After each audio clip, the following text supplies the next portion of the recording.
You do the intro. Because you know what it is.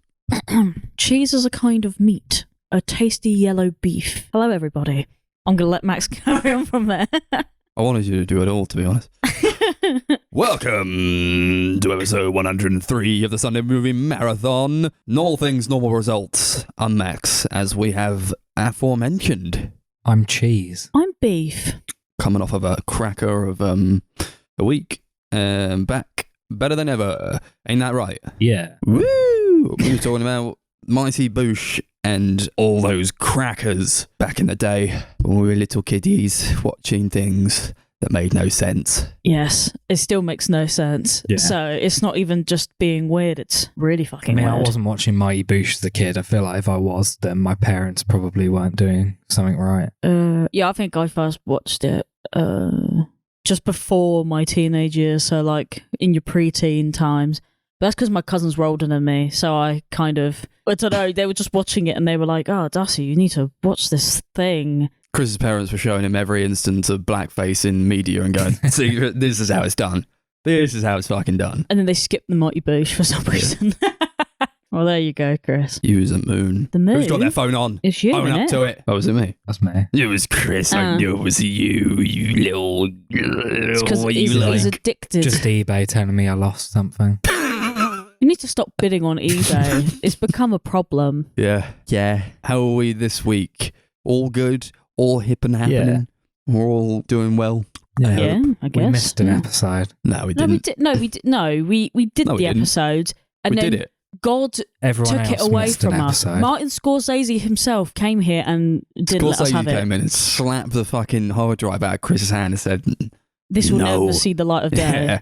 And then he bounced. But we did record it. Yeah, it's out there. It's somewhere. Yeah. Chris is making out like we just ditched a week and was like, do you know what? We watched these films. Yeah. We didn't watched ditch these it. films, we didn't guys. ditch a week. I lived every second of all that wasted time. Yeah. It was quite sad, I must admit. But hey, at least we'll always know. That is true. We'll always know how good that episode was. Our fallen brothers on And episode so will 102. Scorsese, who stole it. Yeah. I wanted to mention a little thing before we get started, and I don't know if it's like not allowed or whatever, but fuck it, it's my podcast, do what I want. What? It's our podcast, we do what we want. You guys heard about like the number 6 cinema near us? It's like doing a fundraiser. Oh, Yeah. I briefly saw a post that you reposted, but I didn't read it, so go on. They're doing a fundraiser. Okay, yeah, no, go on, yeah. They got to raise like $5,000 within a month, I think. Okay. Because they're like trying to keep movies under a $5, like a ticket for January. Oh, yeah. I do want to see them succeed, you know. So if you're in the Portsmouth area, it's not sponsored or anything, but I think you should like donate to it because it's a really great cinema and one I go to a lot and one we go to a lot. Probably our best one down here in the south of England. Is that on the definitely. fuck off screen? Yeah. Biggest screen in the south of England. Yeah. You got to keep stuff like that going. You've And got to preserve that. Yeah, it's an independent cinema, so you got to do it, you know. Yeah, I find more and more nowadays I'll go, like, if a film's on at, like, View and number 6, I'll go number 6 instead. I mean, I have only been there once, but it's really nice. You've been there once? Yeah. Oh, yeah. really? Yeah. They show a Jesus. lot of older movies every once in a while. I saw Blue Velvet there, which was really great. I don't know why I haven't been there more. I just Sometimes just it's at haven't been. awkward times, but that's in little independent cinema, you know. Yeah, it's the nature You of can it, only isn't do it? like one showing a day and They only like do the 3 weekend. screenings a week. Yeah, Yeah, but so that's there we probably go. part of the problem, to be fair. But I mean, It is, other yeah. people must know that it's cool there. Yeah, they need to raise this money so that they can get like funding from some sort of source. And if they don't make it, then they're fucked, basically. What are they gonna? Oh, was it the case of they're gonna shut down, or they just make things more No, they're just expensive? struggling. Yeah. Yeah. Like after COVID, they didn't like really recover all that well. They had like Yeah. tiers to their sort of Patreon thing. They got crowdfunder they've got going on. Okay. I showed you guys it the other week, I think, and like one of them was like, donate like the 200 or whatever pounds, and you and 10 of your closest friends can see a movie here. Just you guys pick a movie and we'll show it. Oh, I thought that was like like- $2,000 or something. No, it Oh. was a few hundred. Yeah, okay. It was a few hundred. I was like, damn. I wish I had 10 friends. Could you imagine donating all that money and then like Just you show up. Oh, actually, I want the whole screen to myself. Yeah. Show me Wallace and Gromit, all those shorts in a row. I mean, to be honest, they are some great shots. Yeah. If you like paid all that money, you were like, show me the wrong trousers and just that, and then you left. I mean, The Wrong Trousers is like the best movie ever. Yeah, cracker of a fucking movie. True. And it made me scared of penguins. You like went, he's like £300. Show me Cat in the Hat. Because I think they'd be on the mortified. biggest screen in the south. Show me Paranormal Ascendancy, please. Yeah, you just give them like the DVD for Paranormal Ascendancy and be like, just show this. Could you imagine on the biggest screen possible? Like the poor person that has to project that or whatever is like, what the fuck is this? You'd be like, I don't have 10 friends, so the staff can come and watch it. Oh my God, I'm actually going to let all of you have a break and watch Paranormal Ascendancy. Well, I say if I had 10 friends, I would absolutely have done it and just like split the cost over like 11 people, you know? That doesn't equate to all that much in the long run. I think it was like £27 a person. Yeah, it's not a lot, but yeah, you'd have to pick your movie wisely because that would be torturous. You would have to pick something that everybody agreed on. Yeah. And just why you'd go for, you know... I guess that's why it's quite difficult to do that kind of thing. What's a movie that everyone agrees on? Heat. Heat? You have to pick Heat. Yeah, everyone loves Heat. I've never even seen Heat. Don't even look at it. Everyone loves Heat. You have to pick Heat. Yeah. It's the only one. It's the only one I'm thinking of. Okay. It's the only one I can think of. The only one you could possibly go for, I think. So yeah, do that. If you're just looking through my film trying to find another option. I'm thinking like, what's like the worst movie you could possibly show? The worst movie? Cinema? Prince and the Surfer, put that on. Oh, to be honest though, that would be the best. I'm not even going to pretend that's not. The worst movie. There's like so many movies that you could pick for that though, I think. They have like their tiers. I donated a tenner. Like I get like a little patch, number 6 patch. Oh, that's cute. I'll put that on my patch work denim jacket when I get there. That'll be nice. Do that, support your local scene. To be fair, I guess it is relevant support though, great isn't it? Cinema, independent cinema stuff that's going on. Movie podcast trying to save movie venue. That's true. I thought you were going to say movie Venom. Oh my God, Venom. That's what I would pick. Yeah, Venom 3 is coming. It's out there. It's gonna hit screens soon. We should try and buy the exclusive rights, so number 6 only has the rights to play Venom 3, so then everyone has to go and watch Venom. Imagine that, like at number 6. Somebody like donated the $5,000 and they were like, you have to show Venom all day, every day. But they're the only cinema in Portsmouth that have the rights to it. Yeah, they would get so much more money back from that, I think. I was like, oh my God, you hear? They're doing an all-month-long Venom marathon and it's only the movie Venom. That'd be awful. It's only movies where Venom shows up in. Oh Spider-Man 3, Venom, Let There Be Carnage, and one post-credit scene in one of those Marvel movies. I forgot what it was. Spider-Man. Yeah, No Way Home. Yeah. Mate, I would totally be like, give me all the Tobey Maguire Spider-Mans. I would watch a whole trilogy. Yeah. At number 6. If we could do the marathons there, that'd be nice. It would be good. We'll just rent it. If they can hear us right now, how much would it cost to rent out? We've got, maybe even £70 between all three of us. That is true. We have at least 70. At least. We'll bring our own DVDs. We just want to rent out the space. Yeah. Do that. We'll be there. Yeah, Chris and I saw a movie the other day. We went to the cinema and it's Christmas and it's Christmas now because they're playing a bunch of Christmas advertisements in the cinema. Oh, I thought you were going to say something about Gunwharf having lights up or something. Do they have lights up? Yeah, they do have that as well. I haven't been up there yet. Yeah, Christmas advertisements. They're out there now. Yeah. They're on the screens, the big screens. It's pretty disgusting. It's not even December. When this episode comes out, it'll be December, but as of recording it, it's not December. Merry Christmas. I don't like it. I don't like fucking... I actually like... So the Asda ad came on and fucking they had comped in Will Ferrell as Buddy the Elf from the movie Elf. And it's just like, he was just there in the Asda advert doing his lines from Elf. I was like, what the fuck is going on? I saw a clip of that come up again. Not of that. Well, I did see the advert come up on Facebook again, but no. Once again, that clip came up of Will Ferrell in a radio interview, and someone going, "Did you know the big chain store Asda? They've been using Buddy the Elf in their adverts?" And he was like, "Oh, the ASDA," and everyone was like, "Will Ferrell is so funny," and I was like, "Oh, this is cringe." Like the whole thing is just a bit cringe to me. I just feel like people look at that and they go, Because it's a lot of people's favourite Christmas Will film. Ferrell. Yeah, people love Elf. Yeah, it's like No, but like I feel like they watch the Will Asda Ferrell in general? advert and they go, it's Buddy Elf in Asda.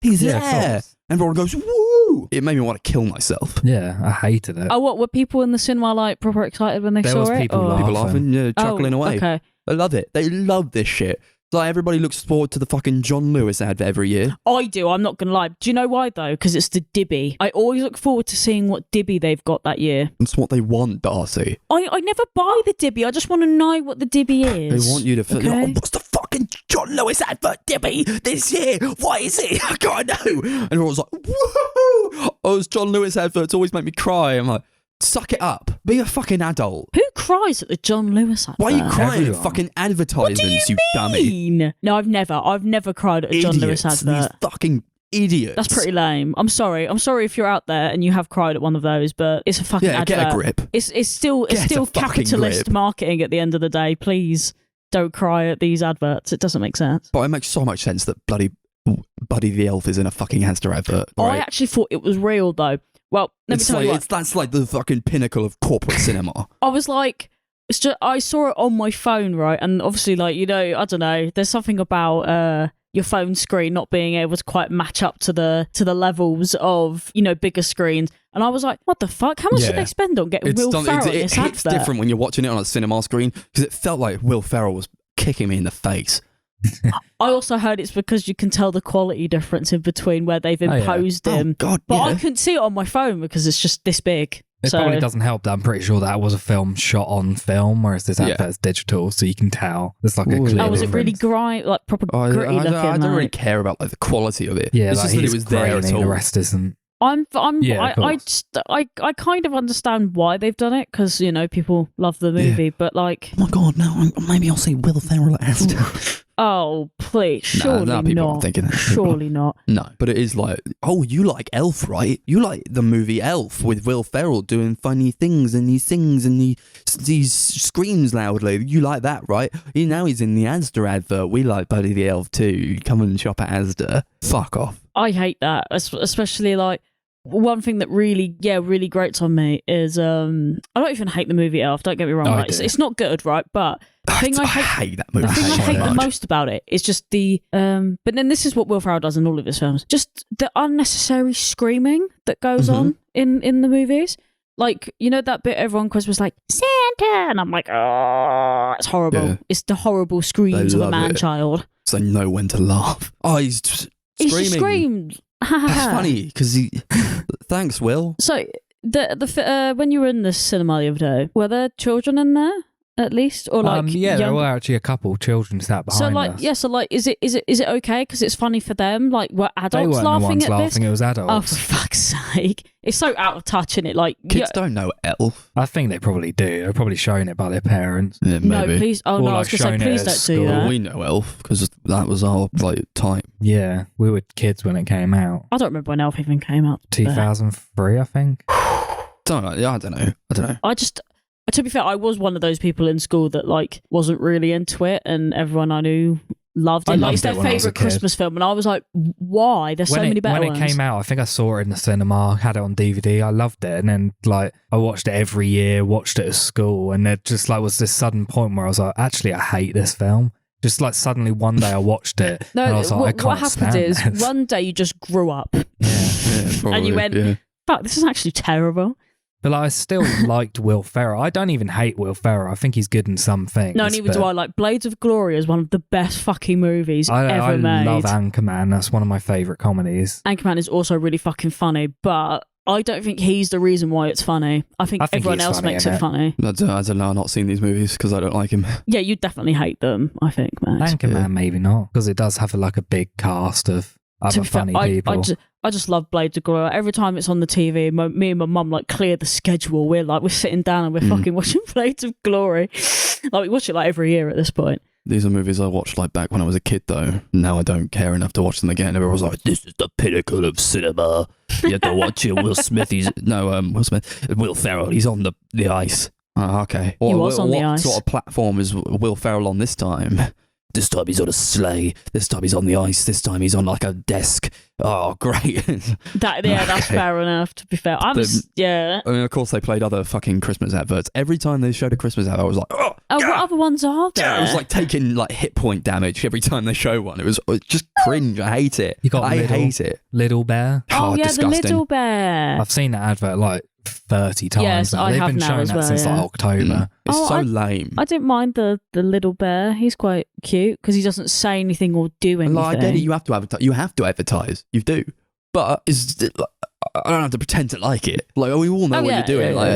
Just stop trying to fucking pluck at my heartstrings. You're Lidl. Get the fuck out of it. Like, you're an essential store to most people. Of course they're going to shop there. You don't have to make some fucking cutesy fucking Christmas advert to convince us all to go. Yeah, like great. Oh, brilliant. Oh, look, we're human too. No, you're not. Yeah, like you see McDonald's do it every year, and you're like, you do realise that people are going to go to you whether you advertise ever again or not, because people know you're there. They don't forget you. Do you know what I mean? Like, well, the thing with McDonald's is like those are sort of advertisements. They're like they advertise to you, and it gets like in your brain, and you suddenly like start craving it. Even if it's not at that point where you're watching the advert, you'll start craving it later. Yeah, but there's hardly any time they do this around Christmas. There's hardly any food ever in it. They've now tried to do the thing of, I wonder what story we can make to make it really like cute. Like, you know, there was that advert. It's not Christmas related, but that, you know, the son gets that bumped up car from his mum, and then he's like, do you know what? This car ain't so bad. I'm going to have some chicken nuggets. And he's like eating in his car, and you hardly see the food. It's literally just story. I don't think they need to show food because they just like, they have that song that I'm loving it, like the little jingle, and that'll stick in your head and you'll hear it. And it was like a subconscious thing because you associate that with their food. So you'll hear it and it will like ring into your brain. Yeah, they just have like the little jingle. But yeah, I don't like it. I suppose I don't like people's reactions to it. They're like, that was awesome. Yeah. I love this advert. Like, why don't you see what you're like?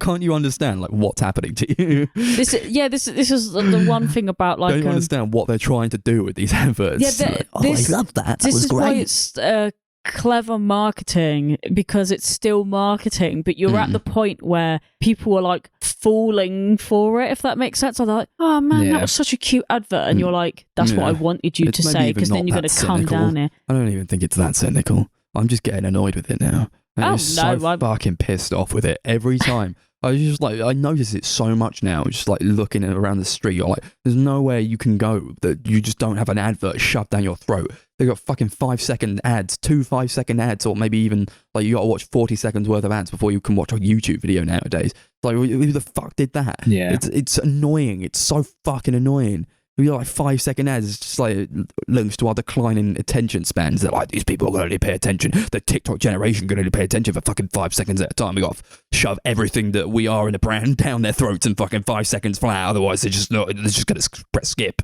Yeah, the thing that annoys me about YouTube is when people put multiple like mid-roll videos. But I watched a video the other day. It was like 20 minutes long.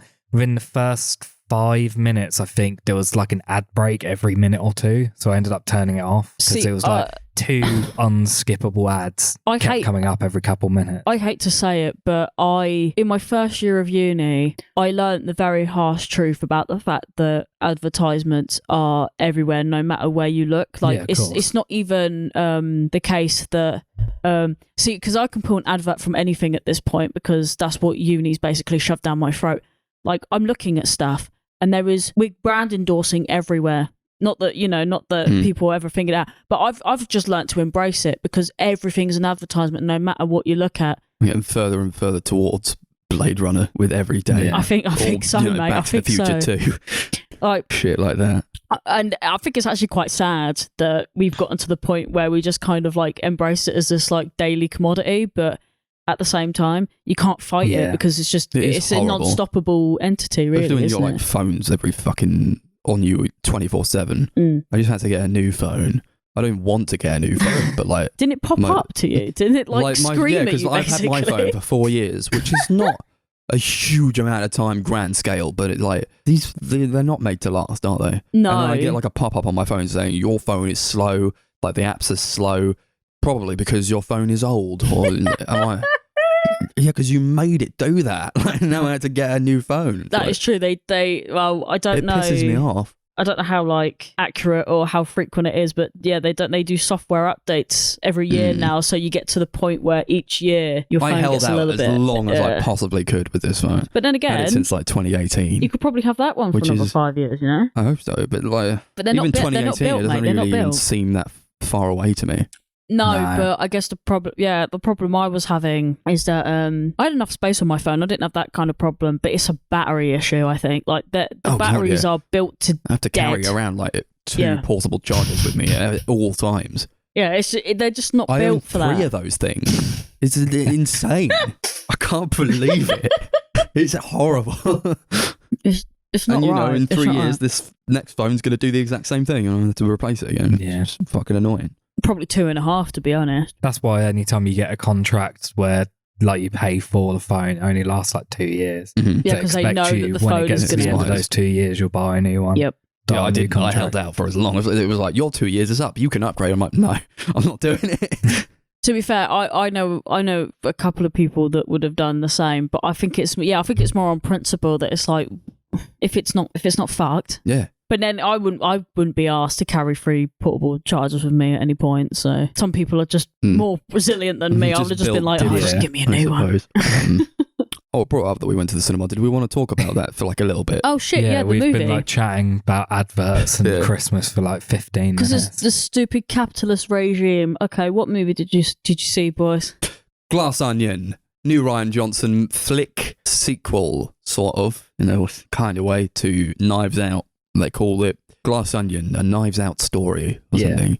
Because Ryan Knives Out mystery or something? Well, Knives Out mystery, yeah. So, with that being said, is that a movie you can watch without seeing Knives 100%. Out? Okay. Mm-hmm. Okay, go on then. Yeah, the only thing that connects it is Daniel Craig's character. Yeah, you don't even need to see that movie to understand what's going on, really. You're like, cool. Oh, he's a detective. I think the whole trilogy is meant to be like that because they're doing another one. It's literally just going to be 3 different Daniel Craig mysteries with a different ensemble cast. Oh, okay. I'm so up for it. Okay. Yeah, same. These movies are great. I really enjoy them. I really like Knives Out. So I was up for this. I'm glad that Ryan Johnson's doing this.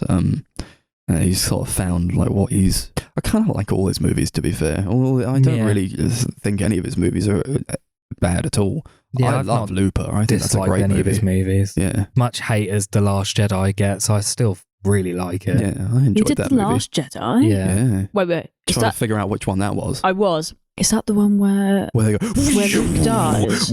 No, not Luke. Yeah, Luke dies at the end of it. Oh, I didn't mind that one. That one was okay. Everyone's like, that fucking sucked, bro. I thought everyone was just more upset about the fact that Luke just kind of died. Yeah, they were. I thought that was what most of the anguish of that movie was about. Yeah, it's controversial that maybe out of those 3 movies, The Last Jedi is my favourite one, I think. I don't know. Fuck, whatever. It was the best of the 3, I think. Yeah. That last one was absolutely atrocious. Yeah, kind of agree. Anyway, we're not talking about that bullshit. We're talking about some new bullshit that went on. True, Glass Onion, he's back. Craig and Johnson. I love Daniel Craig, man. I think he's amazing. Apparently, I heard he was actually who said it? It was one of the actors said. I think it was Dave Bautista who said. Actually, I worked with him. I think it was Skyfall or one of those ones, or it might have been Spectre. Who was he just wasn't having fun at all as James Bond.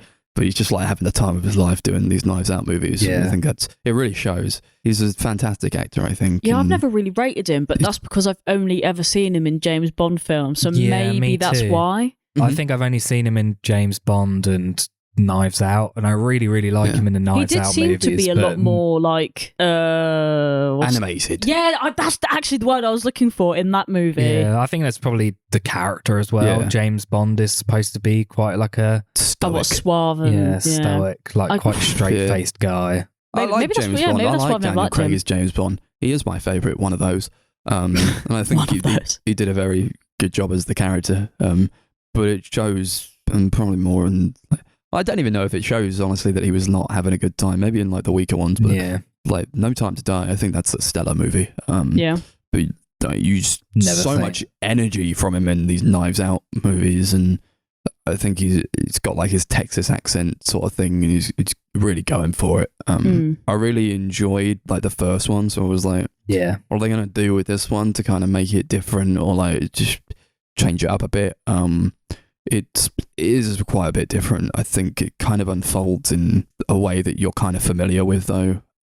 For my own personal tastes, so just like setting up things, and then he's got to figure it out. It doesn't really like different. I think I really enjoyed Knives Out because it throws you for a loop a lot of places, whereas I don't think this was as concerned with throwing you for a loop as it was just kind of telling a straight story. I don't know, because like I feel like the first like hour or so they're like telling the story kind of as it goes, and then they're just like, but wait a second, there's more, and it goes back to the beginning, and it shows like another side. Setting up things to eventually be like, and that was why we did this, and like it was connected to this. Yeah, I really enjoyed that. I thought that was quite an interesting way of telling the story.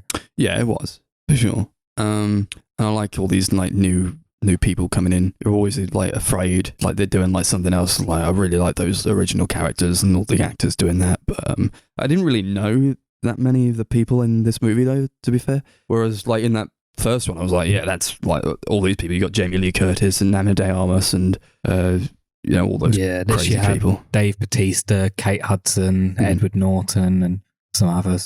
Natasha Lyonne. Yeah, she's like in a 2 seconds. 2 seconds, yeah. Yeah, but she's hot. And Janelle Monáe. Yeah.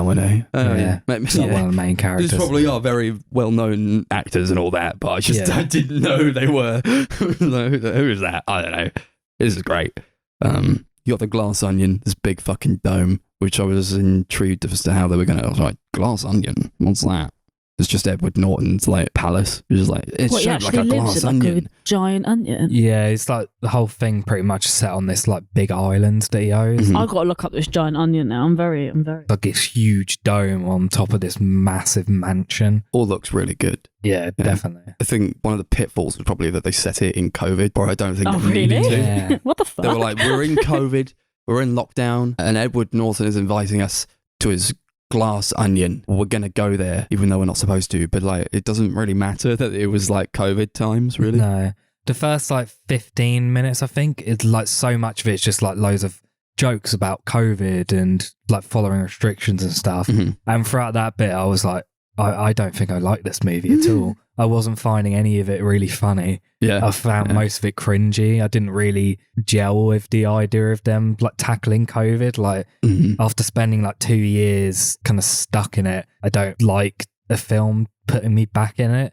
Like I look at film as escapism, not like a reminder don't remind me how shit life was. Do you remember a year ago. How many COVID movies came out during COVID, even though it was like still a prominent thing? They get rid of it like immediately. They're like, take your mask off, and they like spray them in the mouth, and they're like, you're all right. And they Ethan never Hawke address it shows again. up and he shoots everyone in the mouth with this like weird spray. What the fuck was that about? Ethan Hawke shows up. He's like, so what was the point of that? Oh, there's Ethan Hawke, and then he leaves. Yeah. That annoyed me. I love that guy. I want more of him. Yeah, I was excited when he showed up. I didn't know anyone in the cast, so it was kind of like all a surprise to me. Yeah, everyone's doing very well, I think. I really like Dave Bautista as an actor. I think he's great. He's quite underrated in terms of like what he can do with a performance. Yeah, he's like the only good wrestler who became an actor. Oh, what do you mean? Wasn't he the one that was in like Blade Runner? Yeah. And he was Guardians of the Galaxy. Like, in that movie for like 10 minutes, and he's fucking amazing. See, I remembered that. That's how good it was. I actually remembered Stellar performance. Yeah. And he's Drax. In Guardians of the Galaxy. Oh yeah, he is, isn't he? And wasn't he in that other shit movie that we don't bring up? The army movie. What? Was he in that movie? Yeah, maybe. Oh, Army of the Dead. Yeah, he was the main character of that one. Oh, nice. So I'm still trying to find this fucking onion, and I'm getting really upset because I can't find it. Maybe that's the point. Yeah, you got to wait till it comes out on Netflix and watch it. No, I just want to see the onion. Don't I like watch seeing the this movie. in the cinema. Shut up, Darcy. I'm trying. Jesus Christ. What was I saying? I like seeing it in the cinema. Yeah, I liked the fact that, so like in the UK, the big chains like View and Odeon years ago said that they would never show a Netflix movie because they thought that Netflix was a danger to cinema. And it seems like now they've just had to like go back on that. Yeah. Probably because they realised that they kind of like make a lot of money from showing these streaming movies. Was it busy when you went there? Yeah. Yeah, fairly busy. Yeah. So A lot of people showed up. Yeah, I think It was it was, shown for a yeah. week only at that cinema. Was it release day we saw it, or was it a couple of days after? I think it was a couple of days after. Well, I And it guess was, like, I guess fairly that busy. should then, I don't know, give them the token to be like, oh, okay, we can play Netflix movies and people will come and see them. I want to see Del Toro's Pinocchio in the cinema. That'd be terrifying on a big screen. Won't get it, but No, comes out in a few weeks, I think. Oh, does it? woo! Yeah, it comes out very soon. Also, I finally found the onion. It looks very pretty. Finally found the onion, and that's at the center of this movie. They finally find the onion. It's very pretty. It's all about finding the onion, really. And It's a philosophical movie.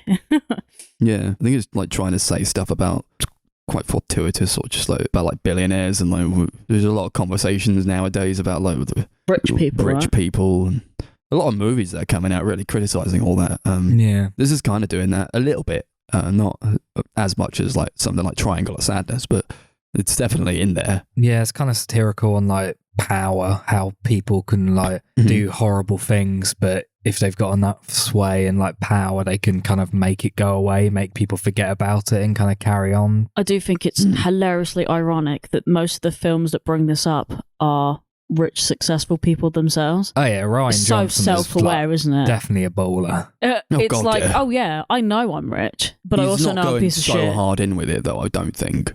No, Yeah, it's probably definitely not. It's probably not even really about that, to be honest. No, but it's not. It's. I wouldn't even. I'm not even sure if I would say it's satirical or more just like it's a thing that happens. Yeah, like a theme or something. Yeah, they're kind of probably poking fun at it a little bit, but it's not like a. I like when they start big breaking thing. stuff in Edward Norton's place, and he's just like, whatever. This is just They like, just buy it again, he's yeah. a billionaire. Yeah, What does it matter if they break Fair a few enough. things? It doesn't really matter.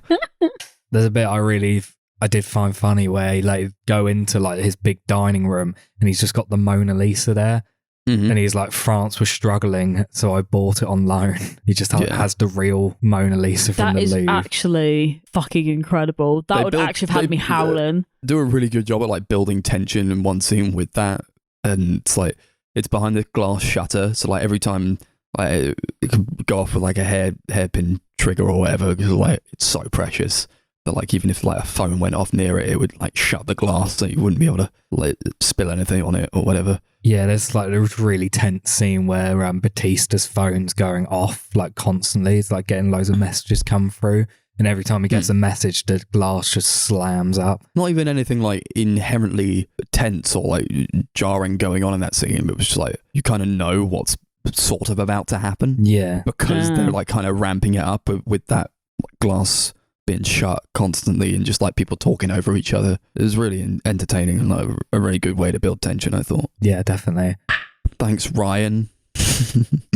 We got anything else to say about Glass Onion? Just wanted to do like a little quick thing that we saw it and it was good. Yeah, good and music. It is good music. Yeah, it's very good music. You can tell all the actors are having a really good time as well. It's quite infectious. I think people want to work with Ryan Johnson now. Yeah.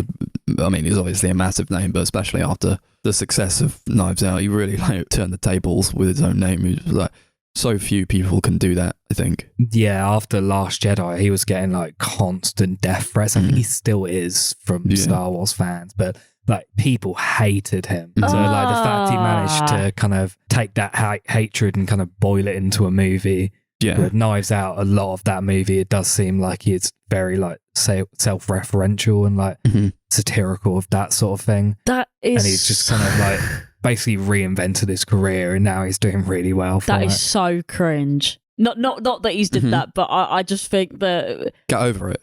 Yeah, like don't get me wrong. Like those last three Star Wars films, they sucked ass. But the movies. Yeah, how cringe is that? Yeah. Like just get alive. It's not that. Go outside, mate. It's not that bad. Yeah, but for some people, Star Wars is like their whole life, and something shit happens, and it's like they've been shat on personally. Yeah, stop being a baby. Yeah, just go outside. Find other things to do. else. Yeah, it's not Honestly. that deep. Are you guys gonna rate it or? Yeah, fuck it, sure. I really liked it. I want to see a trilogy of them. I got out of there, I was like, that was just great. It was really great. I enjoyed it so much, and I really like Daniel Craig doing what he's doing. He's just having so much fun. It really comes across like that. Can't wait for the next one. Hope it, he's good. Hope it's a movie. It's one that's good and, people enjoy it. I hope people watch this when it goes to Netflix. If you can see it in the cinema, go do that. I think it's going to do really well. Yeah, awesome. I'll probably give it like an 8 out of 10. Yeah, I really, really enjoyed it. Don't think I like it quite as much as the first one. No. And like I said, the first 15, 20 minutes, I really did not gel with it at all. But once it kind of got away from the COVID shit and they got onto the actual island, it really found its footing. And then it's really funny after that. A lot of fun. I give it 7 out of 10. Funny. Watch some movies. First of the month, Sunday of the month. Movies. We picked Free for All. It was a free for all. So we all were free. Oh, yeah. For all. And nobody knows what movies we picked because that's Martin Scorsese took our podcast. So we picked 3 movies. Sorcerer from 1977, An Elephant Sitting Still from 2018, and Marcel, The Shell with Shoes On from an undisclosed year. 2021. Who's to say? It's not out here yet. So actually, is it out in 2021 or is it out in 2023? All this and more to come on the Sunday Movie Marathon. So Chris picked the first one. You tell us what that was. Yeah, so I picked Sorcerer, directed by William Friedkin, based on the book The Wages of Fear. The film's about 4 guys from all around the world who are basically hiding from their pasts in a small South American town.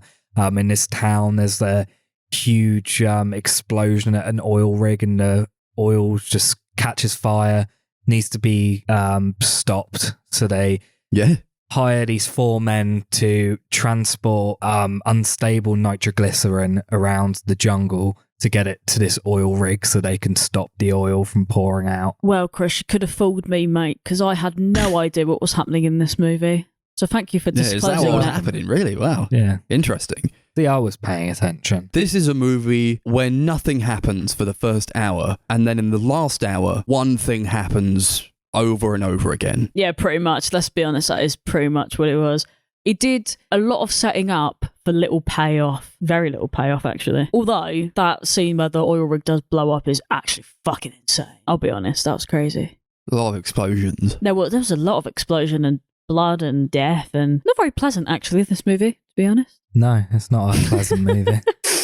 I like when the first explosion happens, and we're just like, okay. And Darcy thought there was she was like, you were like, what was that? I was like, it's terrorism, bro. What? It was like a mini terror. You were like, why do you leave his bag? And we got talking about maybe there was a mini terrorist in his bag. Oh, that's I said he's a little terrorist. Yeah, he left his bag, and there was a small guy in there.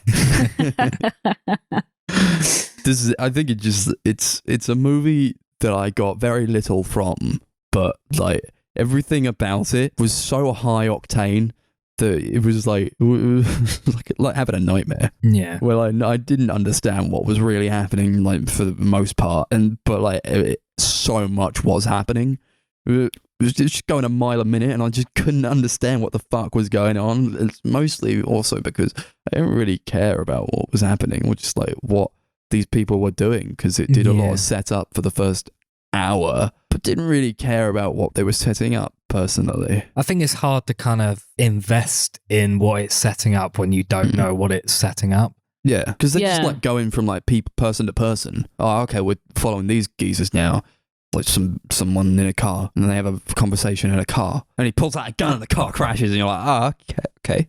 Yeah, because I guess they've got to set up 4 different stories that then kind of all meet in the middle one area, yeah. I think because I knew what the movie was about, I found it easier to kind of go along with what it was doing. Well, you already told me what it was about. That's probably a flaw in the way it tells its story. Because although it spends an hour of half the movie setting it up, I don't think it's very clear on what it's setting up a lot of the time. No, not really.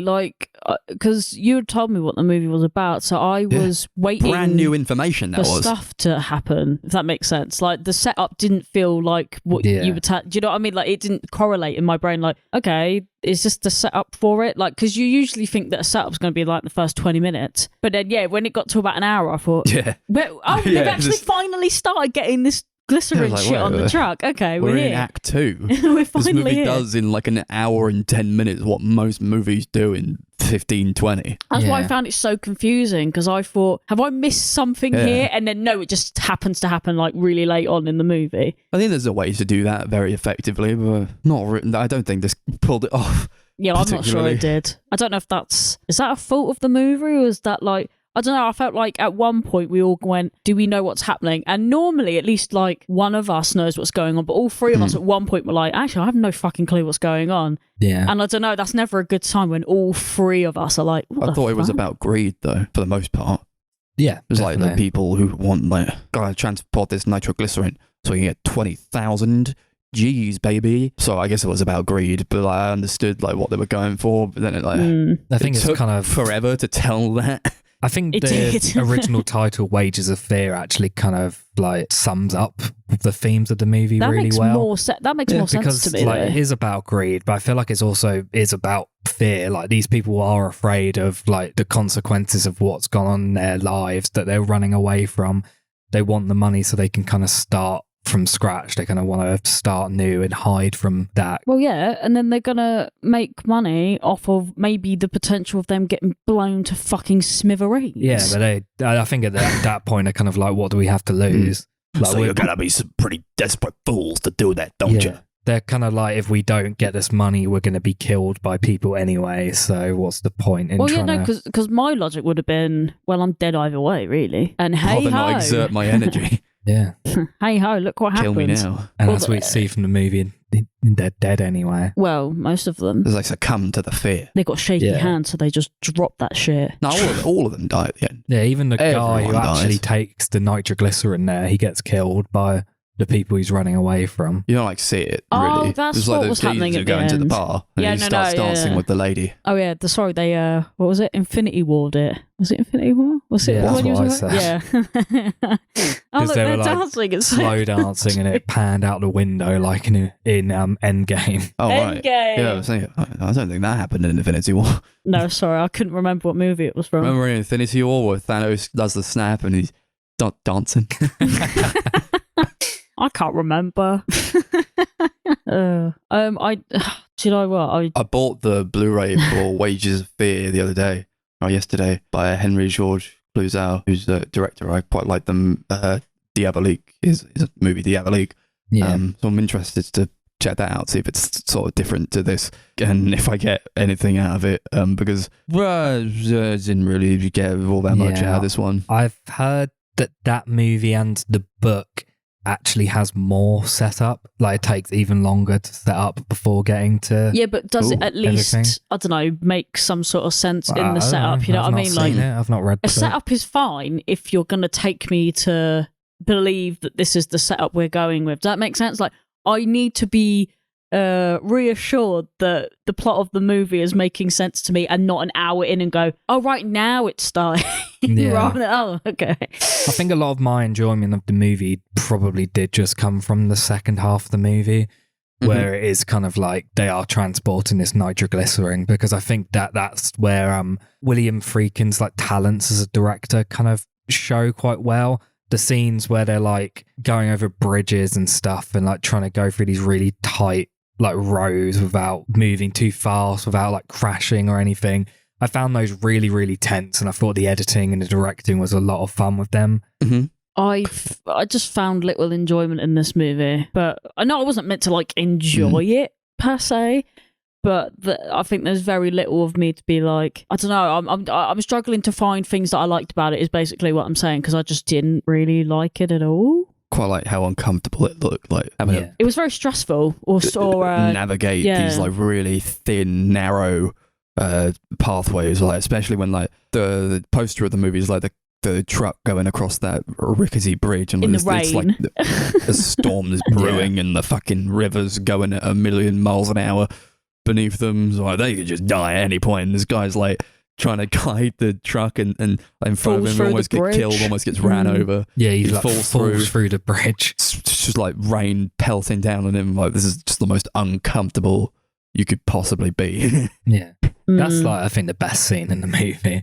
That's Yeah, like I the think so. famous scene from the movie. I mean, That's it's the only what one I really supposed to. remember, to be honest. Like, if I was to pick out a scene, that would be the one that I would probably go, yeah, that was... I like all was the that. setup with like them blowing up the tree that was in their way, Oh, and yeah. they have to like that was really. quite funky, I yeah. thought that was interesting with that, how they actually did that, because they like rigged up this kind of like string to like With the drop rock, yeah. a rock and like explode the Yeah, it was tree. like a bag of sand, and they like cut it, and when the sand, like the bag, like was empty, it like dropped the rock. Quite Drop clever. the bomb. Mm. And the guy's just Ignited the fucking running. He's just nitroglycerin. going, fuck! He like cuts the bag of sand. He's like, I gotta get the fuck out of here right now. Yeah. It's tense. That is tense. I mean, to be fair, I guess it was that is probably like the first and only solution, right? If you have this fuck off tree that you can't move and you've got a shit ton of explosives, you're gonna try and blow up the tree, right? Like, Yeah, I of think it's like the first thought I would have had anyway. Every time they like jolt with the truck, you like see the crates in the back just move a bit, and they're like, oh. Yeah. And you feel their fear as well. You feel the tension within them. Just like at any point, they could just blow up and die immediately. That's something I think the film does really well, because I don't really care about any of these characters, but like during those scenes, I was like super on edge still. Yeah. And I think a lot of that comes down to how it is shot, how it's like edited and put together. It's like very like tightly cut. And I think the sound design and stuff as well also adds to it. Especially like that scene on the bridge. It's just like so horrible, so tense.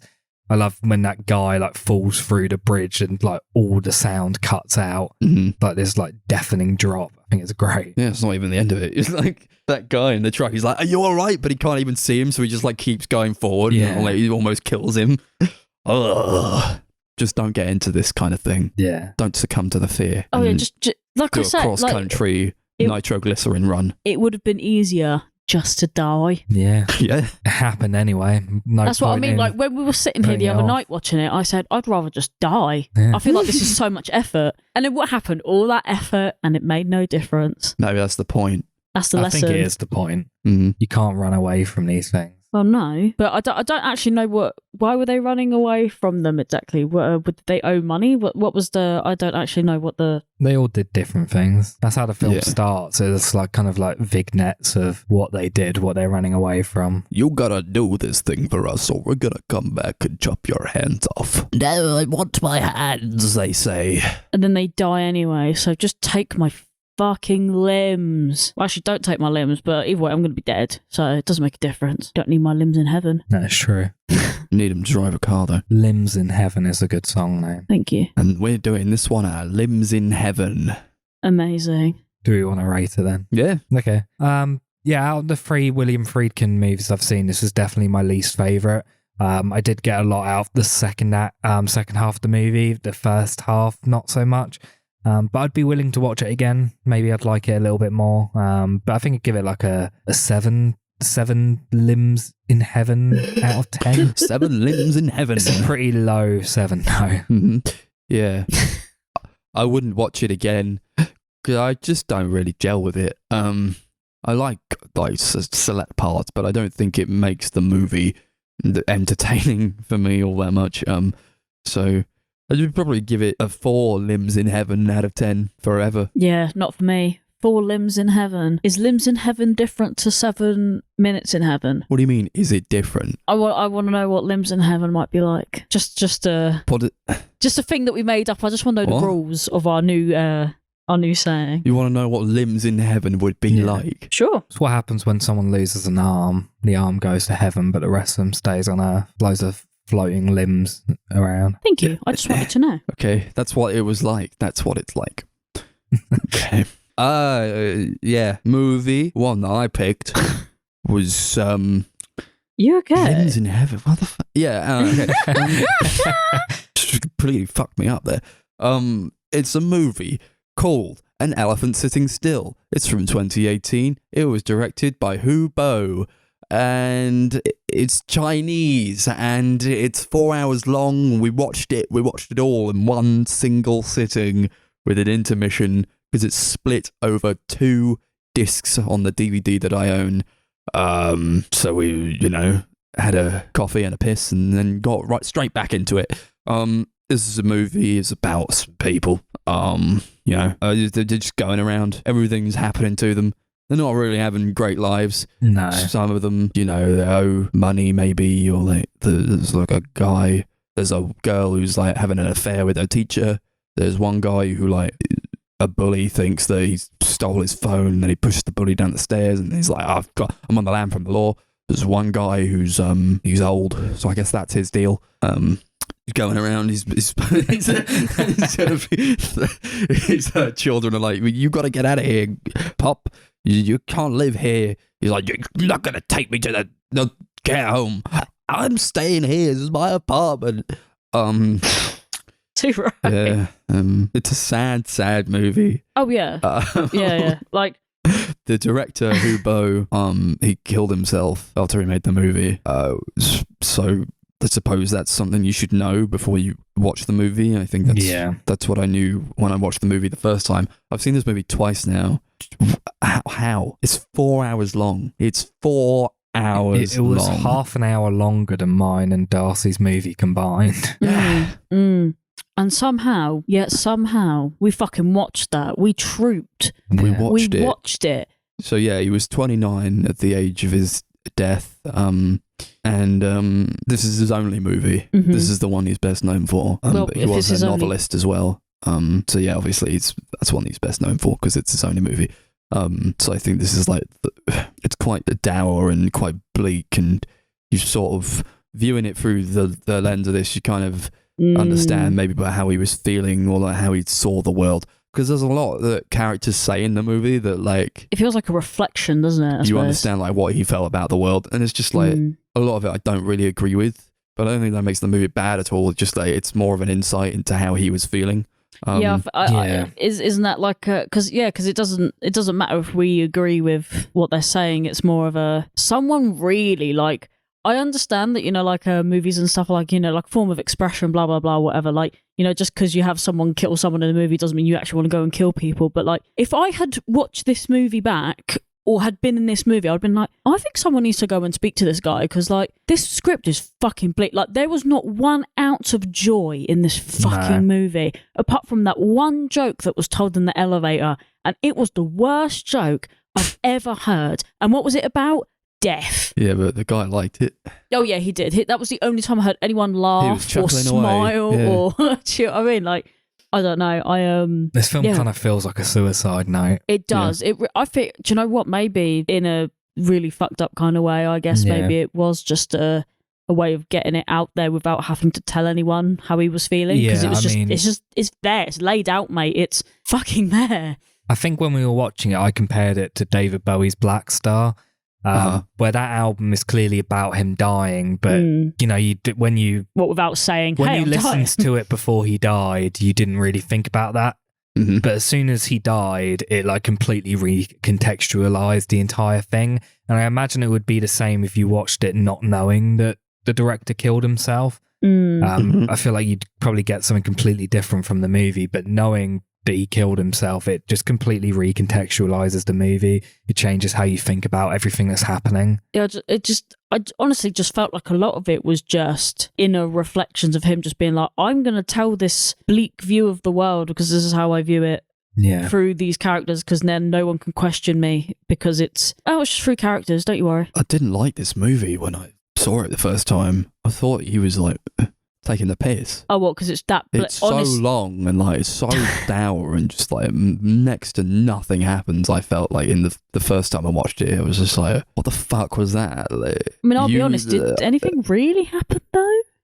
Really? Yes, I think so, yeah. Now I think I actually quite like it. I don't think it's a masterpiece, which I think a lot of people laud it as a masterpiece, but I think that's also... because he killed himself. I think that's a little... This is a an amazing magnum opus type masterpiece movie. I think that's a little bit of a pretentious way of looking at it, though, to be honest. Not you. I mean, like, if people are like, oh, man, like, it's added so much, like, it's such a masterpiece because look at this man's just killed himself for his art and all this other shit. Like, I don't know. I don't really like that whole mindset. No. Like, if you actually think this film's a masterpiece, then cool. But... is it a masterpiece? I mean, don't get me wrong. Actually, I managed to watch all 4 hours of this and I didn't hate it. So I think even that in itself is an achievement, right? Like, you got the ADHD kid to sit there for 4 hours and watch a fucking movie. Just like... Mate, I was engrossed, bruv. But before, you were like, I can't fucking do this, man. How dare you? Were so mad at me for recommending this. Yeah. Oh yeah, for like a whole like almost a week. You were just like annoyed at me.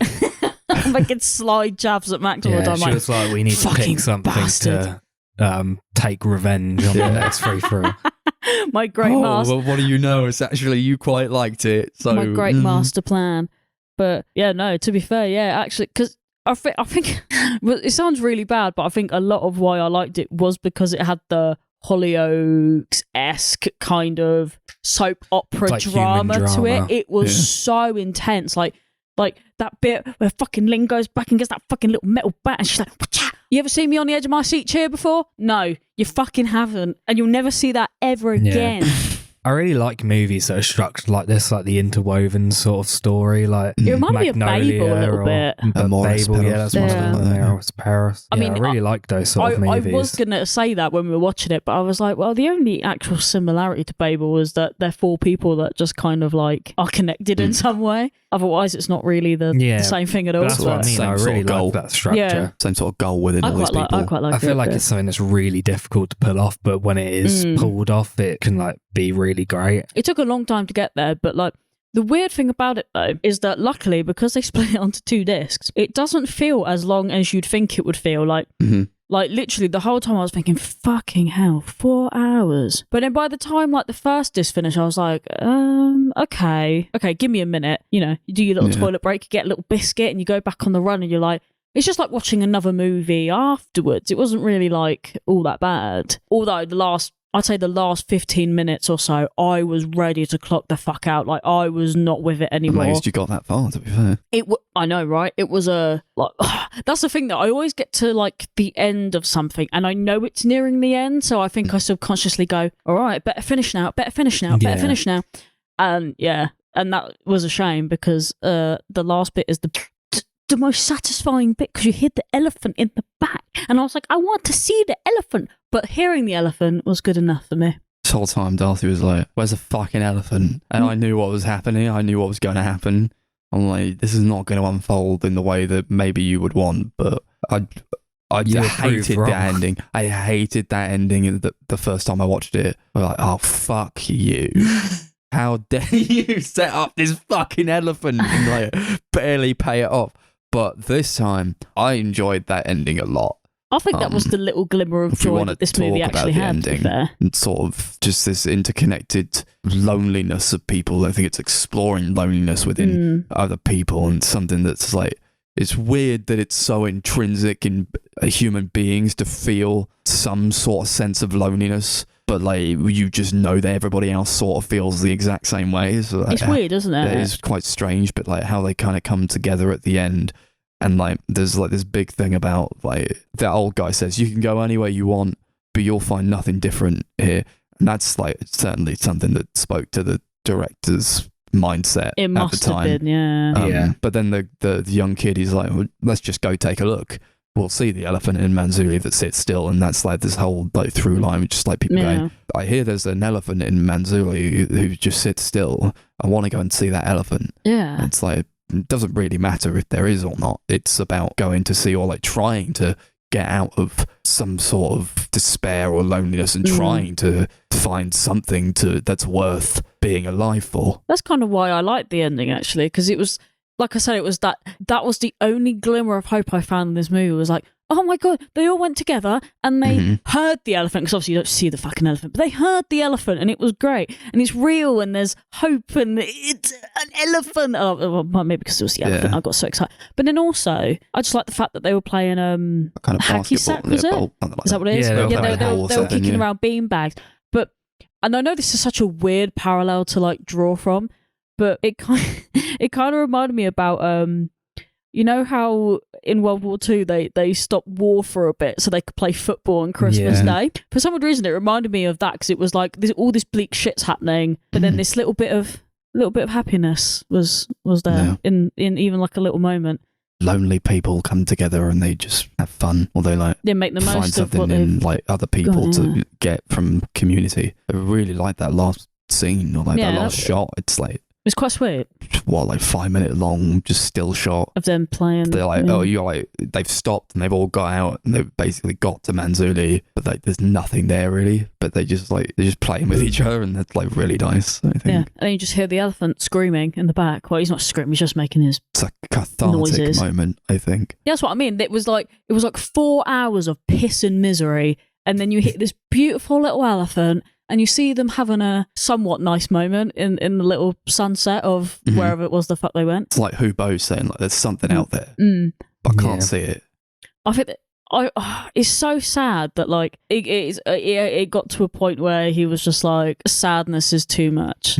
I must leave now. When you have moments like that in a movie where it's like, you know that there's probably some form of joy, but not enough. Or just not something you can access. Yeah, I think it's really sad, but doesn't it speak to like the tone of, did he live in China at the time? I think he did, didn't he? I know he's Chinese, but I don't know if he actually lived in China. Maybe, but no, because obviously, you know, they talk about how China's not a great country to live in, or because they've got a lot of in it a bit like Korea, it's quite divided with their poor and rich and stuff. They certainly depict this kind of bleak kind of street view of the place, and like it's all very dark and very not a lot of colour like at all. It's like it may as well be a black and white movie, if not for like just I think the kind of tone it was trying to cultivate through its colour palette, which I think really lends itself to like the sense of the movie, and like it's trying to get like, into you, like, and it is trying to make you sad, I think, or like it's trying to tell you like what he was feeling and like how he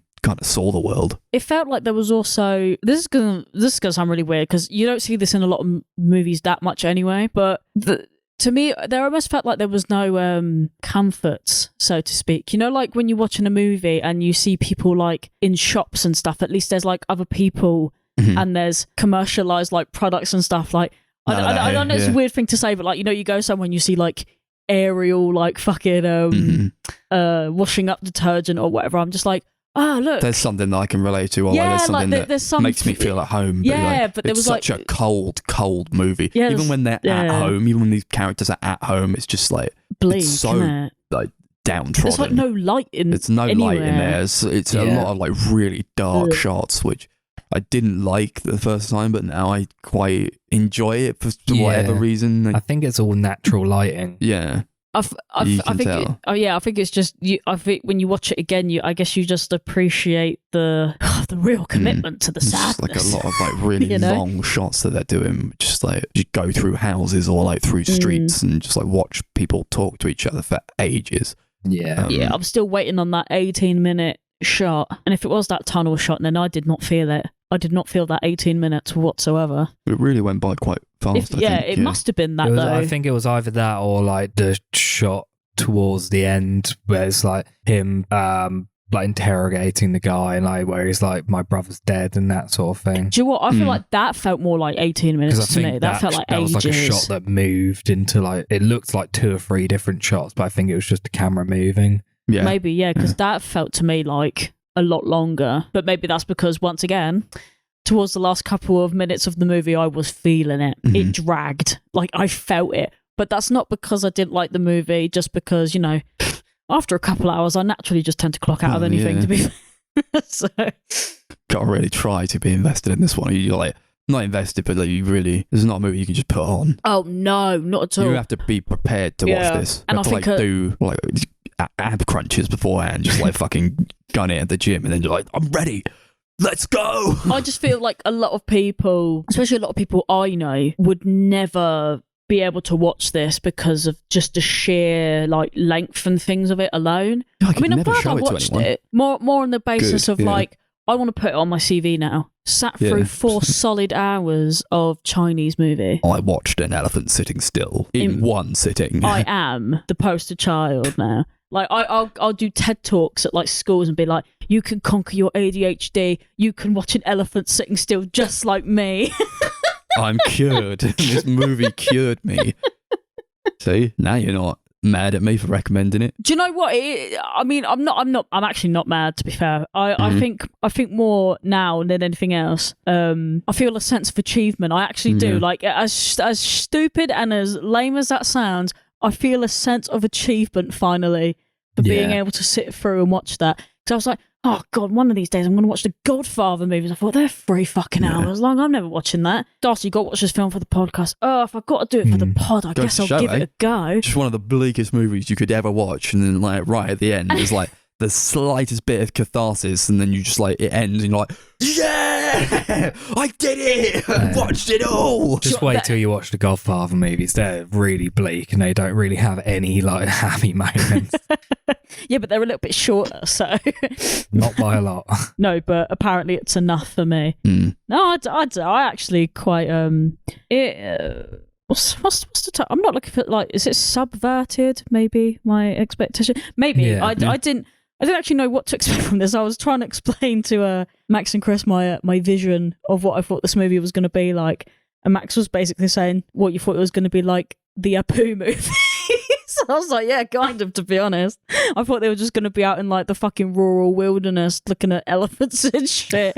Yeah, I kind of expected it to kind of almost be like this fantasy sort of thing. Yeah. Where, like, depression's used more like a metaphor than anything. But it is very literal. It's kind of about all these people who are depressed. You can kind of see the director putting himself into these characters. And it does feel very, very personal, I think.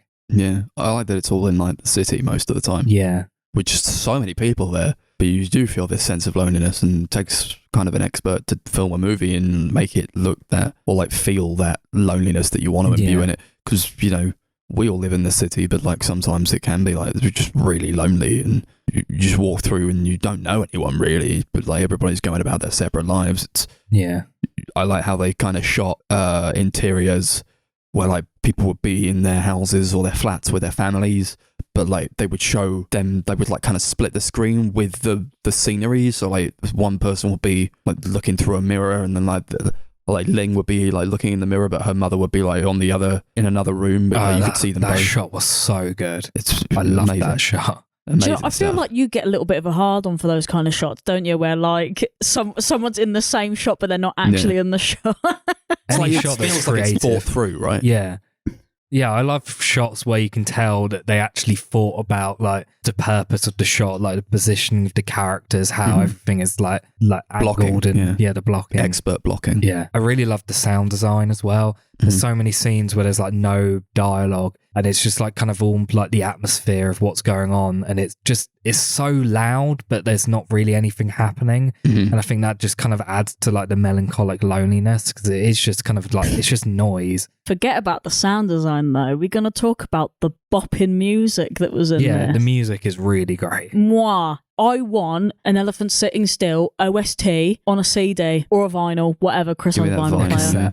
If it exists, it needs to happen. It's a really good soundtrack. They don't use music a lot. It's mostly like diegetic sound. Yeah. Which I think it's trying to go for quite a natural type of feeling. Yeah, what is the music actually? Like, I find it hard to, like, if someone was to be like synthy explain stuff, it. Yeah, I'd be like, what? A lot of synth and kind of club bangers. Yeah. Not really club bangers, but kind it's of like ambient. Yeah. Ambient. Down-tempo sort of stuff. Yeah, it's very like study. You know those videos that are like hi-fi, lo-fi, study with me videos? It reminds me of that. Bopping, mate. I actually loved every single little bopping synthy business that was going on in this movie, especially like the first one that played and just had that title card and it was like or whatever.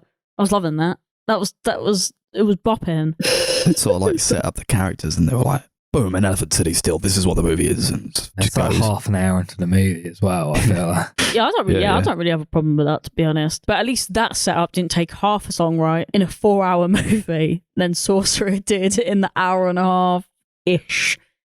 2 hours that it had. I'm still angry at your movie, Chris. Your movie made me mad. Like, this movie was 4 hours long and it didn't drag anywhere near as bad. It's funny that, isn't it? Funny how it's kind of well paced, I thought. I didn't think so the first time I watched it. It was like, Jesus fucking. There were some parts of it that... Oh, God. Yeah, but no, I didn't think that nearly as much this time. It still kind of dragged a bit. I was like, To be fair, no Come movie on. needs to be 4 hours long, though, Yeah, to be totally I do honest. think it could have lost an hour. Oh, 100%. There was no need for some of it that. wouldn't be special. Wouldn't Really? be something. It wouldn't be the 4-hour Chinese movie that a guy killed himself after making. It'd be the 3-hour movie that a guy who I was think it would Chinese still named. be special. Not quite in the same way, I don't think. But so, I don't know. It was like I guess it's the length of it kind of felt to me like he was putting off death in a way. That's why it kind of had to be that long. It felt kind of It was like spectacular, every you know? shot that lasted just so long, like too long. It's like and especially lingering, isn't it? more towards the end, where it's just like there was that one shot of that guy who's just waiting, or like they were like stopped in the coach and like they were all just stood outside for a bit on the way to Manzuli, and it's just like a few solid minutes. It's just this guy standing there and not doing anything. It's just like lit by the headlights. And like, it felt like Hubo was kind of putting off killing himself. Yeah. It felt like that kind of communication. I did kind of feel like the ending was kind of metaphorical for death. Yeah. Oh, what, like they get off? Like the elephant's kind of like And the them elephant is transitioning death. into like another life. Kind of like how they like say when you die, like you hear like the horns of like heaven or something. Mm-hmm. And they were all happy at the end, right? Happy as they've been. Or like you kind of infer that they were happy because it's quite a wide shot. Like you really see them off in the distance. You don't really know who's there, really. Like maybe these people kind of stayed on the coach. You don't know. 'Cause who knows how many people were on that coach? Or about 7 people got out. Yeah, just started true. playing. But that was like the most, like the happiest part of the movie, I thought. Honest to God, it was the only happy part of that movie. I liked it though. I kind of liked the whole, man, you sat through all of this. This is your payoff. Here's what you get. The small crumb of happiness in this movie. As soon as I heard the elephant going off, I was like, okay, this film's literally seconds away from ending. Oh, I thought that as well. I was like, there it is. The elephant. I was like, okay, it can end now. I didn't mind it, yeah. I am seconds away from bursting into tears. Because it's just like the whole time, I wasn't really thinking about it the first time I watched it, but it was just like, it was always in the back of my mind, like, then this is what this guy was feeling, and this is how he felt about the world. And it's just like, so much in here that it's just I don't agree with him saying, or just so like his sad. worldview or whatever, and just like new places, new suffering. My life is a dumpster. That Garbage guy keeps piling up. who tells his friend about like there's an elephant in Manzuli. I was going to go there and it might be fun if you want to come with me. And she says, "What's fun about that?" It's like he says so much about what he was feeling. It's really, really sad. But I guess it's sadder because it's preventable, isn't it? I think that's what makes it sadder. It's like, definitely. It's not like he had a terminal illness or something. It literally just didn't need to happen. I don't know. It's always that's always a subject that always kind of gets at me because I'm like, oh, I was if sort of only thinking, someone like, did something. Yeah, I was thinking like, it's maybe too depressing for its own good. Maybe at times. Yeah. Because it is like 4 hours of straight depression. But like you've been alive and we've been depressed, and like when you're at your very lowest, you could still laugh at some things, you know, but there's just like nothing there to kind of grasp on to be like, this is like life and like being alive and living. It was like because I guess just watching a guy slowly die, but not find any sort of levity in it whatsoever. Yeah, but that's so how that pissed me off a little bit. No, but that's how it is for some people. Like I know, because we can all sit here and be like, we've never been that depressed, because they're like, because I mean it must be true though, right? Because there must be people, you know, obviously, who have like literally like gotten to the point where nothing is enjoyable. There's no happiness. I mean, I guess this is one of those subjects that I guess it's quite difficult to talk about, because you don't want to say anything too out of pocket. It's a hard movie to criticize, really. Yeah. But I do know what you mean though, Max. I feel like it's almost frustrating that someone can it's like I can't explain it, you know, like it's just like the point of giving up, like you've just clocked out, like you've already decided before anyone can even help you that this is the route that you want to go down, if that makes sense. I don't know. So it makes sense that it was like over the course of basically a day. That was I think that was fucking well out of pocket. Like, how did that happen over the course of how long was this day? It must have been longer than 24 hours, because that was not happening over a day. It just wasn't. Every time someone got hurt, you really felt it as well. Like every time someone died, that guy who like jumps out of the window, it's horrible. Like the guy who gets shot in the leg by that one kid, you feel it when like that kid like. And now I'm fucked because I shot this guy who like shoots himself in the head. Horrible. I hated it. I hated it so much. And just like the characters succumbing to just like depression and not feeling like there's anything worth staying around for. Yeah, like it's always horrible, you know, to watch people in that state. Yeah, like did he through this, you know, like you like these reflections coming back again, did he think that everyone else was also as depressed, if that makes sense? Because like everyone seems to be fucking miserable, or was that just like I don't know, amalgamations of just in the movie all of his sad? Yeah, like did he like, you know, like reflections of how he felt basically, like I wonder if he genuinely believed that other people were like just shit and no one was ever happy and like everyone else is just as miserable. I don't know, but I just got the feeling that like I understand that he must have been really depressed. I can only assume, but like to not have a single character that had some sort of like hope or happiness in it. I thought, oh, is this really what you actually think of everyone in the world? Maybe not, but I don't know. It left me feeling a little bit like, ooh, deflated, I think is the word I'm looking for. I was like, wow, that's really bleak that everyone is miserable. I mean, granted, at the moment, most people kind of are, but... You can find things to be happy about. Or like, you can. Life isn't... I've said it before. Life is a pain and piss. Wait. Just one string of just depression. No, that's like, what I was there's wondering. always something to... I feel like a movie that tells no jokes is a movie that's kind of failed. This tells one joke, so I guess it kind of maybe succeeded in that. But I'm just wondering whether it was something like something deeper but not intentional. Like, what was nobody in this movie happy because he genuinely thought that everyone else was miserable? Like, I wonder what it was like working on this film. You know, do you think anyone had a good time making it? I'm only laughing because I can't assume that anyone would have had a good time. Do you know what I mean? Yeah, like, I wonder what it would have been like. Because there's not really all that much about the movie out there. I assume this is one of those films that people just probably don't want to talk about. Like if you worked on it, because like imagine it's really bleak, it's really long, and then the director kills himself at the end of the movie. Not at the end of the movie, you know what I mean, after the movie. I feel like maybe it's just one of those ones people go, it's a bit too traumatic to talk about. Maybe like people just don't want to talk about it. We don't know like what he was even like. No, we don't know what he was like even like making the movie. He might have been like perfectly fine. He might have come across just like absolutely fine. Talk about like Haneke movies and how fucked up they are and like how he couldn't have made them if he was like correct in the head. But I'm pretty much of the mind that he makes those kinds of movies because he's absolutely fine, and those are a way to expel some sort of catharsis.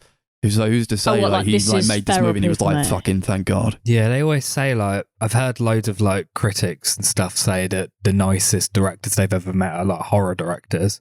I think I listened to a podcast with Mark Commode and he said he met Wes Craven, who's like one of the nicest directors he's ever met, but he met someone else, he didn't name who it was, but he was like, I met another director who's like really like acclaimed, and he was like one of the nastiest people I've ever met in my life. Because you hear that about like everything, like you know how like people always demonize like heavy music, but then all the fans and almost every single musician in those bands are like the nicest people in the world, and you just think, okay, like, you don't hear many of those people who, like, getting put arrested and stuff. Feelings into the art that they make.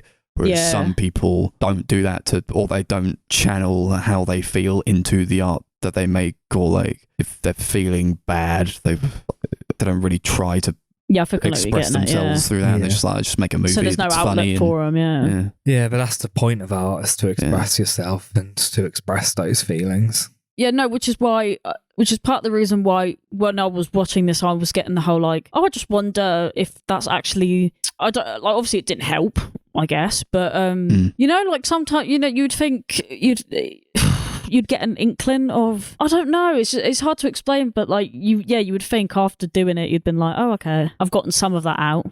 Or I hope other people relate to it. Or I mean, I hope you don't, but you know what I mean. Like, because I don't know about you guys, but like people connect to it. Yeah, like, don't you ever feel like you feel better when someone's like, oh, I don't know, I listened to your thing, or I like, or I saw the art thing that you did. It was really cool. I really related to it. Like when I was telling that story about that girl who came back wearing my fucking t-shirt, and I was like, oh, that's cool. She was like, yeah, I love it. Everyone at the theatre was like, oh, it's so cool. It's so cute. And I was like, I literally drew that up at the worst point of my mental health, and people were just coming in and being like, this is a cute little mouse. I fucking love it. And I'm like, okay, cool. I don't know, it's just weird, you know, other people just like liking your shit, and like, you just, I don't know, it's like, it's almost worth it sometimes to feel shit and put your stuff down into some creative form. Yeah, it's obviously not a cure-all. It didn't. No, definitely if you not. have those kinds of thoughts, making a movie is not going to solve it. But you know, like it's you got to wonder these things to be like, these people weren't depressed, would they have made this art? No, probably not. Is it a good thing that they made the art, or would you rather they just found something to live for? You know, it's hard to. I always prefer, you know, people being alive, or people being able to express themselves creatively in a way that doesn't hurt them, or that at least they try to put themselves into. I mean, there is a way of doing both, though, isn't there? Like, certainly. But maybe I just feel so bad for the guy. I'm just wondering whether it's also like, without getting into controversial territory, because, you know, being a Chinese man, is that like, there's whole toxic masculinity thing coming up again? Like, is it something that you can't really talk about, like your feelings and stuff? I'm sorry, I can't. I'm just coughing to death over here. But like, I don't know, like, is like mental help not as accessible? I don't know. I don't live in China. Maybe you just bottled it. I don't know. Hard to say.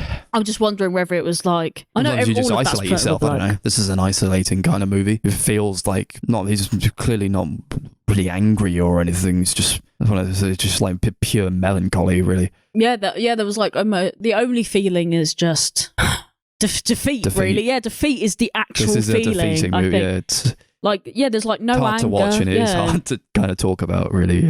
It's exhausting to talk about. It's definitely not a movie that I would recommend. But I don't mean recommend in the sense of I would, because I did, but I mean like, you could recommend it for like you know, for the fact that it's actually like a decent movie, but I would never recommend it. Just watch it on 2 times speed, you'll be all right. Oh no, do you know what? Not even the length, even though it's really fucking lengthy. It's not that though. I think it's just, I would never recommend this because I just could not put someone else through that. Like, I just couldn't. I'd be like, God, you will fucking be upset. Watch this. You will be depressed when you watch this. Most it is a draining movie. Yeah, like, drain your emotions and state of well-being on this 4-hour movie that you definitely can't sit through.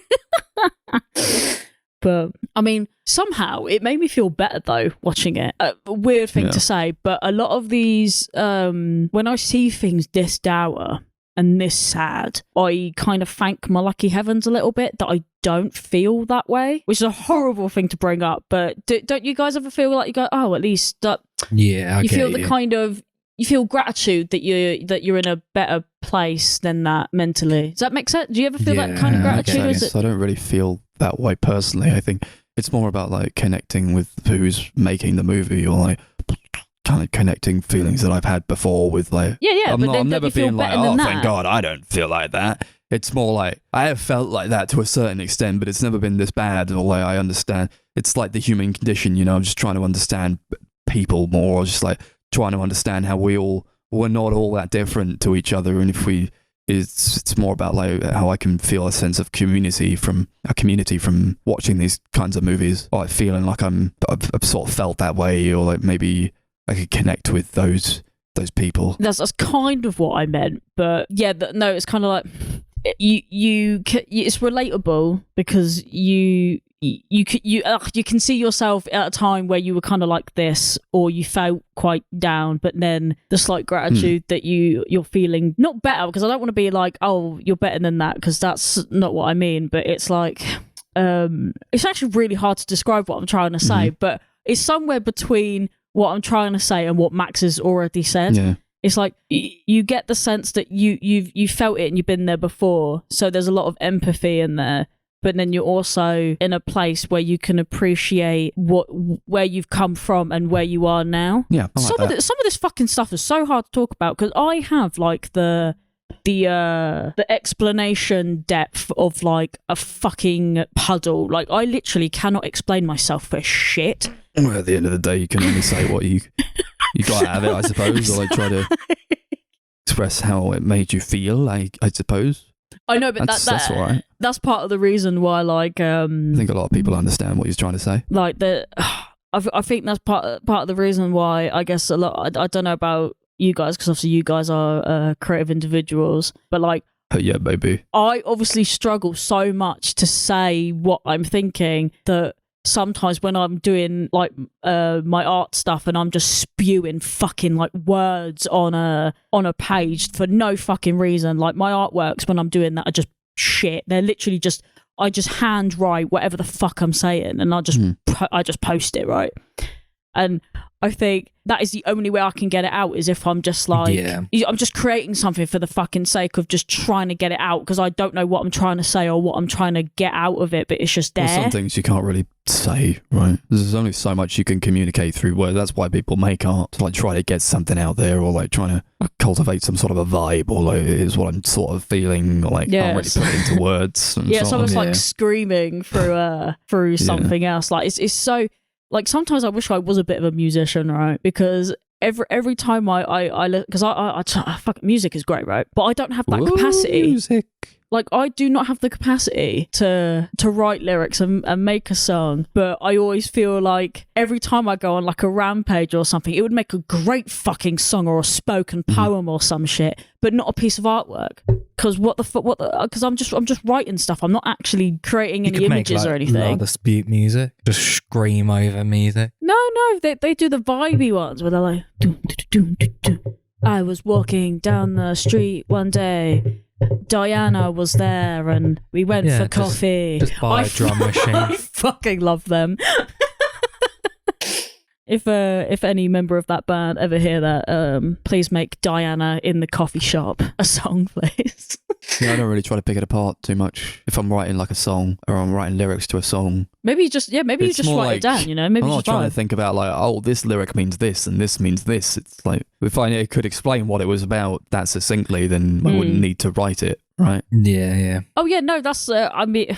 No, I guess that's a good thing because, like, sometimes when it's too on the nose, it's a little bit like, okay, we get the point. But like, I just think when you're trying to express yourself, it's like sometimes you just want to be able to be like, this is what I'm trying to tell you because I cannot do it myself and I need someone else to intervene in this. But that doesn't happen very often. It's just whenever I'm trying to explain anything, I get really fucking frustrated by myself. Because I can't do it, and then I watch movies and stuff like this, and I'm like, oh, see, like they're channeling this thing into a consumable piece of media that I can watch, and I'm like, why the fuck can't I do something like not make a movie? I'll never fucking make a movie, but like how are they doing that? Is like I'm like, how are you able to channel your idea? Because I think for me, I get what I like to call the artist cock block, where I have ideas. But no like avenues to channel them because I don't know how or where to begin or what to do or like you need an idea to do something and I'm like, oh, but I don't actually have an idea. I just have these themes going on. Do you know what I mean? Like I don't know where. I mean, maybe all films probably start out that way. They probably start with, what the fuck am I supposed to do? But then if you force it, it's just gonna be shit, innit? Yeah. So like, I'm just waiting for the day that I finally go, fuck, that's what I'm gonna do. But different strokes for different folks, I suppose. No, 100%. When I want, like, if I want to express something, maybe I'll write a song. If I can't do it through that, maybe I'll do a painting, or like if I can't do it through that, I'll like make a video or like make a movie or something. Just like different ways of expressing yourself. And I guess in this movie, this is how he chose to express himself. It could have been a poem. And a lot of people have done it through poems or like writing or just like paintings and all that. While we admire people like Van Gogh, they could put so much into an image. That's why I do admire Hubo for making this movie, especially. Yeah. This is his first feature movie, his only feature movie. Yeah. And it's this. And it's something that people consider to be a masterpiece. It's quite powerful, yeah. Because he killed himself, but it just is, I consider it a very good and well-made movie. Like, technically, it's really well done. It's really well made. He's clearly, he knows what he's doing. You know, obviously, would you rather I would rather him be here and not have the movie, but that's just not how it pans out, unfortunately. Definitely one of the better debuts I've seen. Yeah. I wouldn't have even thought that was a debut, to be honest. I mean, he made a couple short films before, so he had some experience, but it was his first feature. Yeah. Let's not ramble on too much about because we're getting on. Well, should we rate the movie then? Out of Manzoli's. Right, we got to pronounce it like that. Yeah, I think it's a really good movie, really interesting, bleak as fuck. And I think because of that and the length of it, I don't see myself ever watching it again, but I'm glad I watched it. Can tick it off the list. Give it like 7 Manzolis, whatever. Manzoli. Yeah. I thought it was Manjoli. Out of 10. They got to go to Manzoli.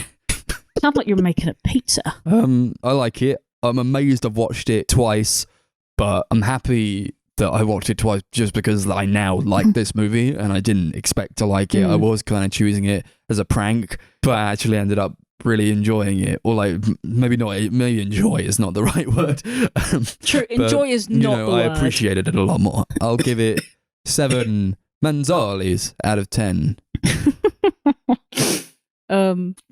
Fucking triumph for me, this watching of a movie. Yeah, it's really bleak. I wouldn't recommend it to anybody, but then would also recommend that if you just watch it once and then never watch it again, I think that is just watch a review on it. Good enough. You get the same experience. Yeah, actually that's true. Go on YouTube and just Google an elephant sitting still ending. Yeah, you'll be all right. Actually, yeah, just watch the ending and maybe it doesn't feel the same. 8 Manjolis out of 10. Oh, cool, fucking hell. Nice. Darcy liked it the mostest. Hello, my name is Marcel, and I am Michelle, and I wear shoes. Okay, I'm done. Sorry, me, Marcellus Wallace. So, Max just made this joke about how like Marcel has like a big dick or Massive something. Cock. And then he said that ducks have big dicks, and then I looked up how big is a duck's willy, and apparently the biggest duck willy is 16.7 inches. Jesus. You rocked your world, baby. I don't know how long 16 inches even is, but I assume that would kill a human That being. would kill a human, man. That would, I feel like that would go straight through to like your heart or something. Like to your brain. Yeah. Right, I should probably... Speaking of Marcel having a big dick, I don't know what the fuck. That's a segue. That's Darcy. Darcy. This is a kids' movie. Do you know what? This should not be a kids' movie. This isn't a kids' movie. PG. You're a PG. Too right, you're a PG. Okay, so I picked Marcel the Shell with shoes on. That is a lot to say, actually. Came out in 2021. Did it? Not here, though. We definitely didn't have to torrent it or anything. Yeah, we did. What are you talking about? We watched it illegally, baby, through the power of vibes. I actually have no idea how we accumulated this, and I won't ask. Whatever. Okay, Chris just doesn't have anything to tell me. It's a really cute movie. Do I have to tell the plot of this movie? What are you movie? talking about, bro? I'm talking about my movie. You have done like so many of these episodes now. Of course you have to describe the plot as you do in every episode. Yeah, but I don't want to because this film hurt me. Okay, so they're doing a documentary on Marcel, the little shell. He's a 1-inch shell. And he's really cute, and he got left behind when the old owners went away and took the community of shells away with them. So he's left alone with just his nana, and this little shell is being filmed by this documentary maker, and sadness ensues. There you go. That's the fucking plot of Marcel the Shell. Sadness ensues. Wholesome sadness ensues. I maybe. wouldn't call it sad, really. I don't think the movie's that sad. No, it's like a couple sad moments. Sad things happen, but it's not an inherently sad movie. I think it's an inherently kind of quirky, cool kind of movie where a shell talks like it's Dean wholesome. Yeah. Fleischer Camp through like what he does in a house. Look at this. I've put a string around these whisk so I can fucking slingshot myself across the house. I've hollowed out a tennis ball. They're already hollow. I've cut into a tennis ball. I can run around like a gerbil. I didn't actually realise the director was actually that guy. Yeah. One of the main characters. That's pretty cool, to be fair. It's stop motion stuff as well. Pretty sure. I think so. This the film's based on some YouTube shorts from like a decade ago that him and Jenny Slate did together. Aww. I think they did like 3 of them. That's awesome. I was pretty surprised to see Jenny Slate's name come up on here. I was like, oh, that really? But that's awesome. Yeah, this is a really great movie. It looks lovely. Yeah. It's kind of like, it's quite subdued in terms of like what it's displaying. It kind of gave me like come on vibes. Yeah, it's definitely. like sort of just how kind of calm the movie is and how it cultivates quite a calm aura about it. You're just kind of watching like this documentary being made about this shell, and he's like, this is what I do here, and living his life. You know, I lost my family, like also got my grandma here, and we're making popcorn with a magnifying glass. That is true, they did. And it was cute. This whole film was just cute. Cute movie. Just cute. Like, I just want to grab them by their non-existent cheeks. It's kind of a film about life, I feel like. It's like the complete opposite of the last movie where I feel like it has a very positive outlook on life. There's Marcel, the character, just kind of like looks at life in a very, very positive way, kind of sees the beauty in everything and like the beauty in small things. Yeah, he's just a massive viber, and I'm so for it. Yeah, and you can tell like the character of like Dean connects so much because he's like going through like a rough time. He's going through like a divorce. He's trying to find a house to live in. He's staying in like an Airbnb because he has nowhere to live. And he like connects with this shell, who kind of looks at things very positively, kind of constantly upbeat about everything, even when things are sad. I think there's a lot of beauty in it. I thought he was trying to make the movie about Marcel, so he didn't have to deal with what was going on in his life. Yeah, probably. I think it's that. Yeah, I don't really mind that so much though, because I guess it's kind of self-aware about that though, isn't it? It's like whenever he goes, oh, maybe you should stop filming me and go meet someone, and he's like, nah, I actually really like filming you, Marcel. It's like, oh, okay. I don't know. I don't really mind that, because sometimes it's good to know. Where it's like I guess you do a little bit of self-reflection as well. You're like, oh God, sometimes it do be like that. Like we actually do just find ways of avoiding our problems, or escapism through this kind of stuff. I mean, not a bad thing. No, I actually quite like the way that they kind of like did it. I don't know. Documentary about a little shell you find. I'd probably do the same thing. Why not? Yeah. I mean, Make to be fair, I do wonder how that kind of thing comes about. You see a talking shell and no one's alarmed. Everyone's just like, we gotta find the shell's family. He's gotta find his family. Ah! It did give me massive like the Tigger movie vibes. Yeah. Like from the get-go, I was like, oh my God, he's the only one. It's like the Tigger movie, except... Yeah, this is less bleak than that movie. Oh, 100%, yeah, because at least there was more, there was actually a community of shells to find, if that makes sense. Like they were there. In the Tigger movie, everyone pretends to be Tiggers, so he thinks he has a family, and he finds out that they're not actual Tiggers. And he goes out in a fucking blizzard and almost dies trying to find his family. That is true that he does. It's a brutal movie. It is, but it's quite sweet because it's the whole chosen family thing again.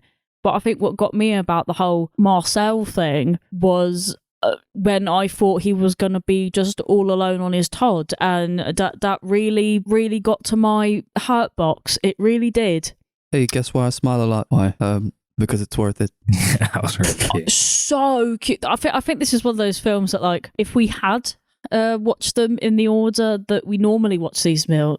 I don't know what happened there. This would have been the best way to kind of bring me back to life maybe, but again. we didn't you know do what that. I mean? We watched bloody Sorcerer and then this, and then the next day we watched Elephant City still. Yeah, we did this wrong, I think. That we did it the only way we could possibly manage survive. it. You know? Especially me, but... I don't think I would have survived if we watched it straight after Elephant City still. No, I think I would have literally been in tears the entire film. Oh, but it was so cute. I think I really enjoy films like this though, where I'm not going to try and say like the quirky weird things, although I do kind of like those in a film. But I think what it was, I think I kind of like the sickly joyous movies a little bit, where like you have that character or that one thing that it just like brings you back to the bring, like I'm literally smiling from fucking ear to ear the whole movie because I'm like, oh, he's so cute. Yeah, that's why I love those Paddington movies. That's how I feel during them. Yeah, like it's just so euphoric. It's like, like he's lost his family, but we're gonna fucking find him because this is the kind of movie that it is. Like, I don't know. Yeah, life's all right, really. I love these kind of movies where, like, even at its bleakest, there is something so sweet about it. Like when is Nana dies, right. It wasn't the fact that she died that got me, right? It wasn't the fact that she died.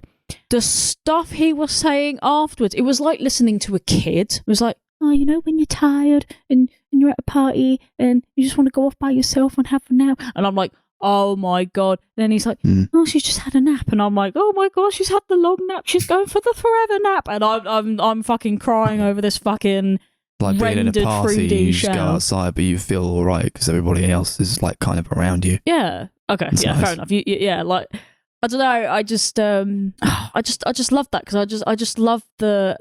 I've always admired people who have that kind of attitude towards life, even when things are like at their most shit. Yeah. Or in someone's situation where it's the most shit, and they're still like able to take good stuff out of it, because then it gives you that, it's like a humble reminder that sometimes maybe you should also think about things in a different, like, I don't know, I always love these films because they just give me joy in the world again. And then we watched Elephant Sitting Still the next day, and then I killed all of my love for life instantly. No, that's not true. That's not I like true. the sort of angle it takes on like the online aspect where he's filming these videos and like he's putting them online supposedly to like, and then they'll like band together to find his family. But really what it is like, you put these videos online and he's like, yeah, my family's lost, I've been trying to find my family, and everyone's like, Marcel is awesome, Marcel's the best, I love Marcel, you go Marcel. And they all go to his house and fucking try to get a picture at his house, and it's like, none of these people are actually trying to help him. They're just like, they saw a cool, quirky little thing on YouTube and they want to like be part of that. It's not, it's like poking fun at like YouTubers who say like, we're a community, but you're not actually a community, because a community would like help each other out. There's more just like viewers, there's just audience members who are trying to like get something out of it. Yeah, you notice like people go doing it for the quote unquote clout, where they're like, oh, look at us, we're going to get famous because we went to Marcel's house. Look, we're taking photos in front of his house. And Marcel's just at the window house. Like, you might be in there. Wow. And everyone's like, oh my God, you're at the Marcel house. And it's like... just basically it makes it worse. It's like cover the windows with newspaper and like hide away. Yeah, it's so sad. But I guess it is kind of like, that whole perspective on like the world. But like, it's very smart to do it about a little shell who's like, his whole world is like this house or like with their garden, and that's huge enough when you're that small. Then he's like, well, you know, I know what the car was that he took them away in, so like if we go to like the highest point, hey, you able to see the car? And he like learns that like, yeah, you're not going to see that car. That's not how it works. It's like, it's such a huge city. But then Dean's like, yeah, this is just like one area of this one city, and that one city is just one area of a huge state, and that one state is just one area of a huge country, which is another small area of a huge planet. Oh yeah, because he puts it all into perspective. Yeah, he fixed that little cityscape as like the end of the world or something. He's like, is this it? And he's like, not even close. Yeah. Love films that can like do that to you, or like kind of put that perspective onto you. And it's like, it was kind of living online, or like being like this community of people who are just online, but it's like that represents so much of a greater scope that he couldn't really even comprehend. Yeah, I think the effect work is really, really great. Mm-hmm. It just looks real. It doesn't look like a CGI character or a stop motion or anything. I don't actually know what they use to create it, whether it is probably CGI or... Yeah, possibly. They do have like the models. Yeah. I think the sort of pictures of like him like setting up all those little shell models in like the room. That's quite sweet. Look really cool. And it's, you know, it because it's like going for a documentary type of feel, it does feel very natural, and like you just feel like you're in it. Yeah, definitely. I was in the documentary. That's how I felt. It was like I was there and she walked into the beam of light and she's just gone. I loved it. That was like a really, really beautiful death, I think, that scene. It is, yeah. Does she like die there and then? Like, wait, sorry, that didn't make any sense when I said she's it. Like, isn't she chasing like a fly or something? Something like that. Like walks into the beam of light. Yeah, she's like chasing something. She goes into the beam of light and it's like pretty obvious that she's dying or she's like going off. Especially when she says, I've been beamed. Like when he says to Dean, he says, your life might be less lonely and more integrated if you took the time to get to know people instead of making videos about them. I like that he was kind of trying to he was as much of a character as Marcel was, but he just really was trying not to be. So like, I think the movie was as much about him as it was about Marcel, and like, yeah, definitely. He tried so hard for like Marcel to be the subject of his documentary, but like Marcel just kept asking him questions like, what are you doing? Like, why are you here? And all that. He's like, you could stop asking me questions. And when he was like secretly filming him when he's like looking for apartments, and he's like, oh, you're filming me, are you? It's great, yeah. I mean, to be fair, I guess in any documentary, technically your cameraman does become part of it because they're living it with you, aren't they? They're there, capturing it. I like documentaries that do that. You wish that they would be a bit more talk to the actual people in it. I think so as well. The film themselves. Yeah. Like, what was that skateboarding documentary? Minding the Gap? Yeah, that does that. That one was really good. Yeah, I fucking love that movie. But that one kind of like does it, like the cameraman or like the director. Yeah, but that's just one of his mates, like, wasn't it? Part of the like group of mates. So he's as much of a character in that as he is. That's like, what I liked about it. Yeah, I feel because it seems more. I guess it seems a bit more personal. Yeah, definitely. Because it seems a bit too professional when you've just got all these like cameras and nice setups, and you're just like, this is Marcel the Shell. He sits on this thing and he does this thing. You get David Attenborough and it's all over. Yeah, that is true. Also, I did a bit of a chuckle when Nanny Connie is standing on the keyboard and Zeds are just appearing on the document. That was good. You just fall asleep. Yeah, one of those like it's quite cute. Great like background jokes where it's like not on the foreground, it's just kind of happening there. It's like easy for you to not even notice it, but yeah, it's just great. Yeah, some of that was just like, oh, did you see that? I like the spiders, they were quite cute. Yeah, they were good. Yeah, so many well done like little dibbies and like creatures, you know. Yeah, like they're barely in it, but I don't know, they were like, they were part of it, you know? Like, they were in it for like started 2 scenes or something. But the shish kebabs. Oh, yeah, outside. They were so cute. Oh, and then they become like a source of an argument, don't they? Because Connie's obviously given her kebab away to the spiders. And Marcel's staring out the window going, why did you lie to me? I can see them eating your kebab. Oh, that scene after she dies and he's trying to like pick a plant. Like he obviously can't do it. It's like, it's about like the importance of community and like how like you can't really do a lot of these things and he has to like jerry rig a lot of like traps and stuff just to be able to do anything. And he's but then when he eventually gets his family back, they can do all this stuff together because like that's what it was all about.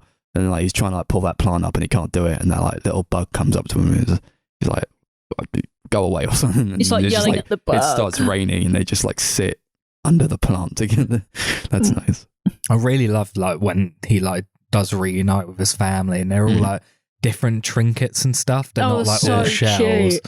They're all like different like things. There was a tampon in there. Yeah. Oh yeah, I was like, is that a tampon? I was like, oh look at the shreddies, and there was like, just random and shit, dominoes and like really cool stuff. Just random shit. I loved it, but random cameos from Nathan Fielder and Andy Richter playing Couple de Shells, which I liked. Nice. Yeah. I like this film a lot. We're going to talk about the bullshit that Darcy pulled on us then.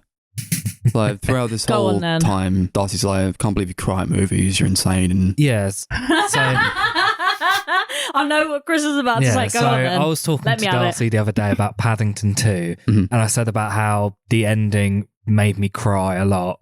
And she was like, how could you cry at that movie? It's a film about a computer-generated bear. Rendered bear is what I said. But that changes everything. Yeah.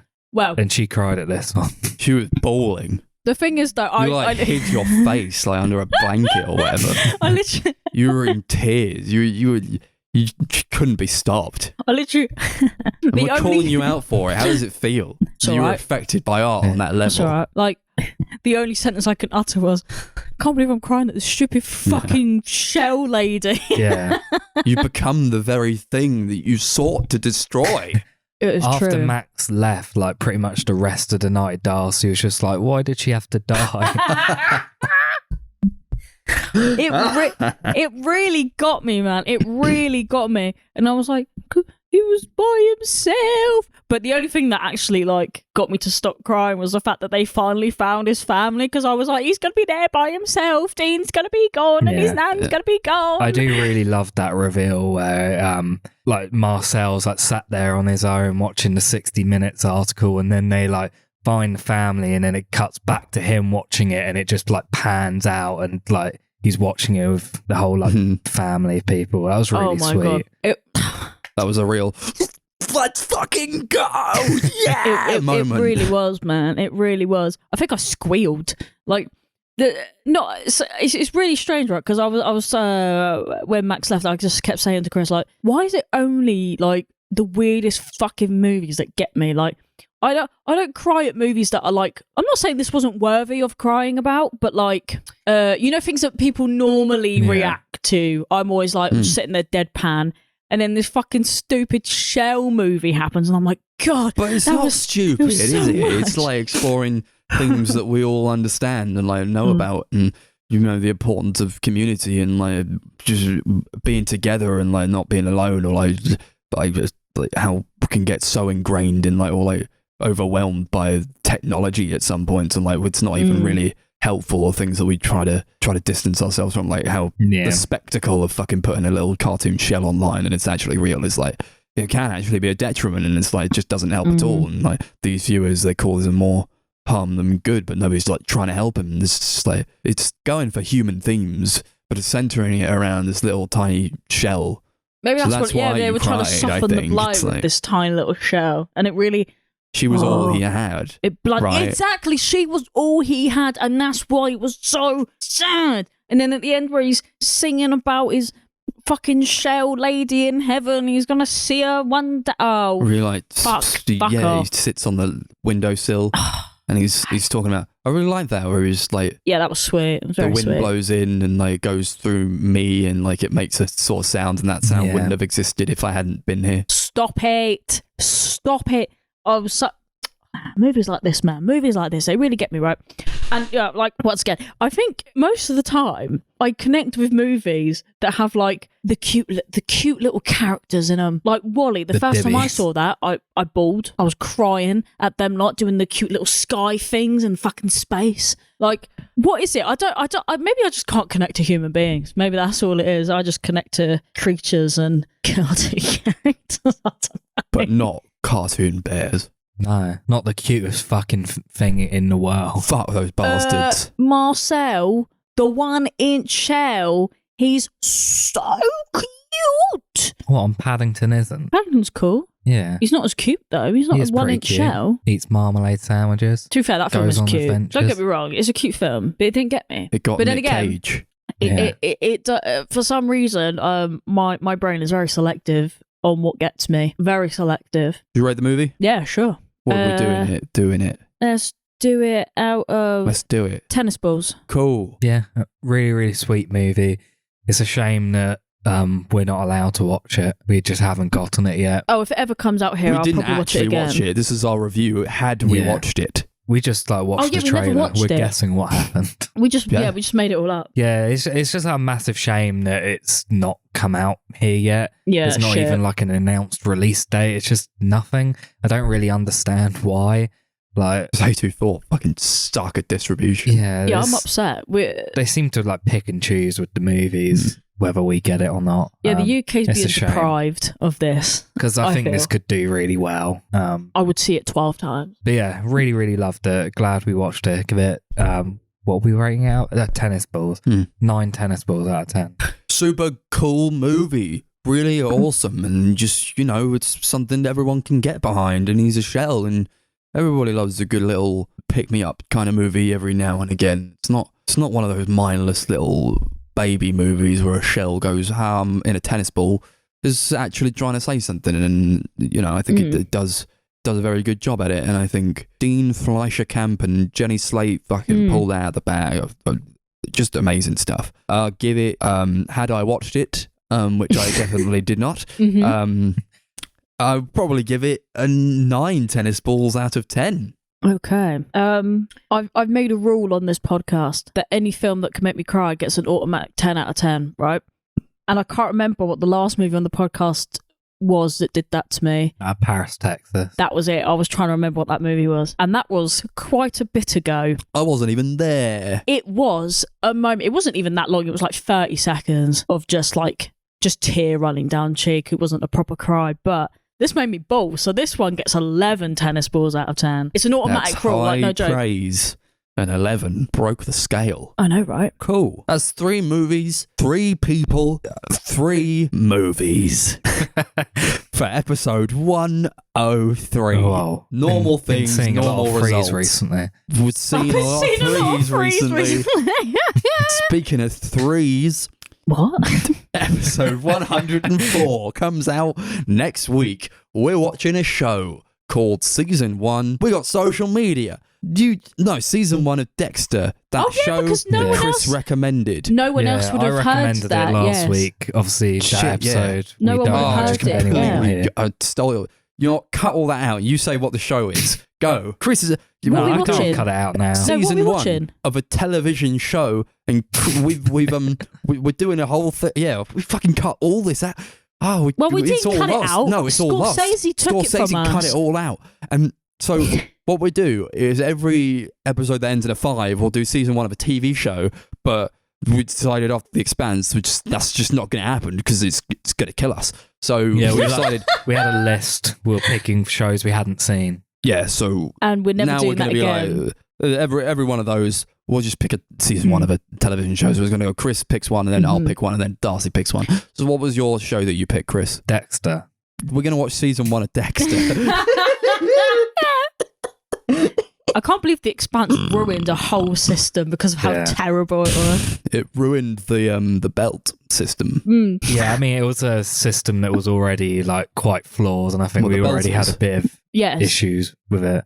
See, I know What we what Max expect, is yeah, I had a talking lot of about it. when he's talking I about had the a lot of No, belt I issues meant with a The lot of Expanse. like issues like with the TV. Oh right, yeah, system that we were one. doing The other before. system. Yeah, the actual fundamental of the TV show system has been ruined because of one terrible season of something. That's more like the tipping point for me. No, That's that's where what it, it, like, that's pushed what I us mean. over the Like, edge. yeah, because we were like teetering No, I already. Like, can't God, everything's been shit. Yeah, I think we've like out of all the shows we've done, like I think we half only liked of them about 3 were of good. them. I can't even remember. The last one that we Can't liked even was remember. Barry, wasn't it? Barry's good.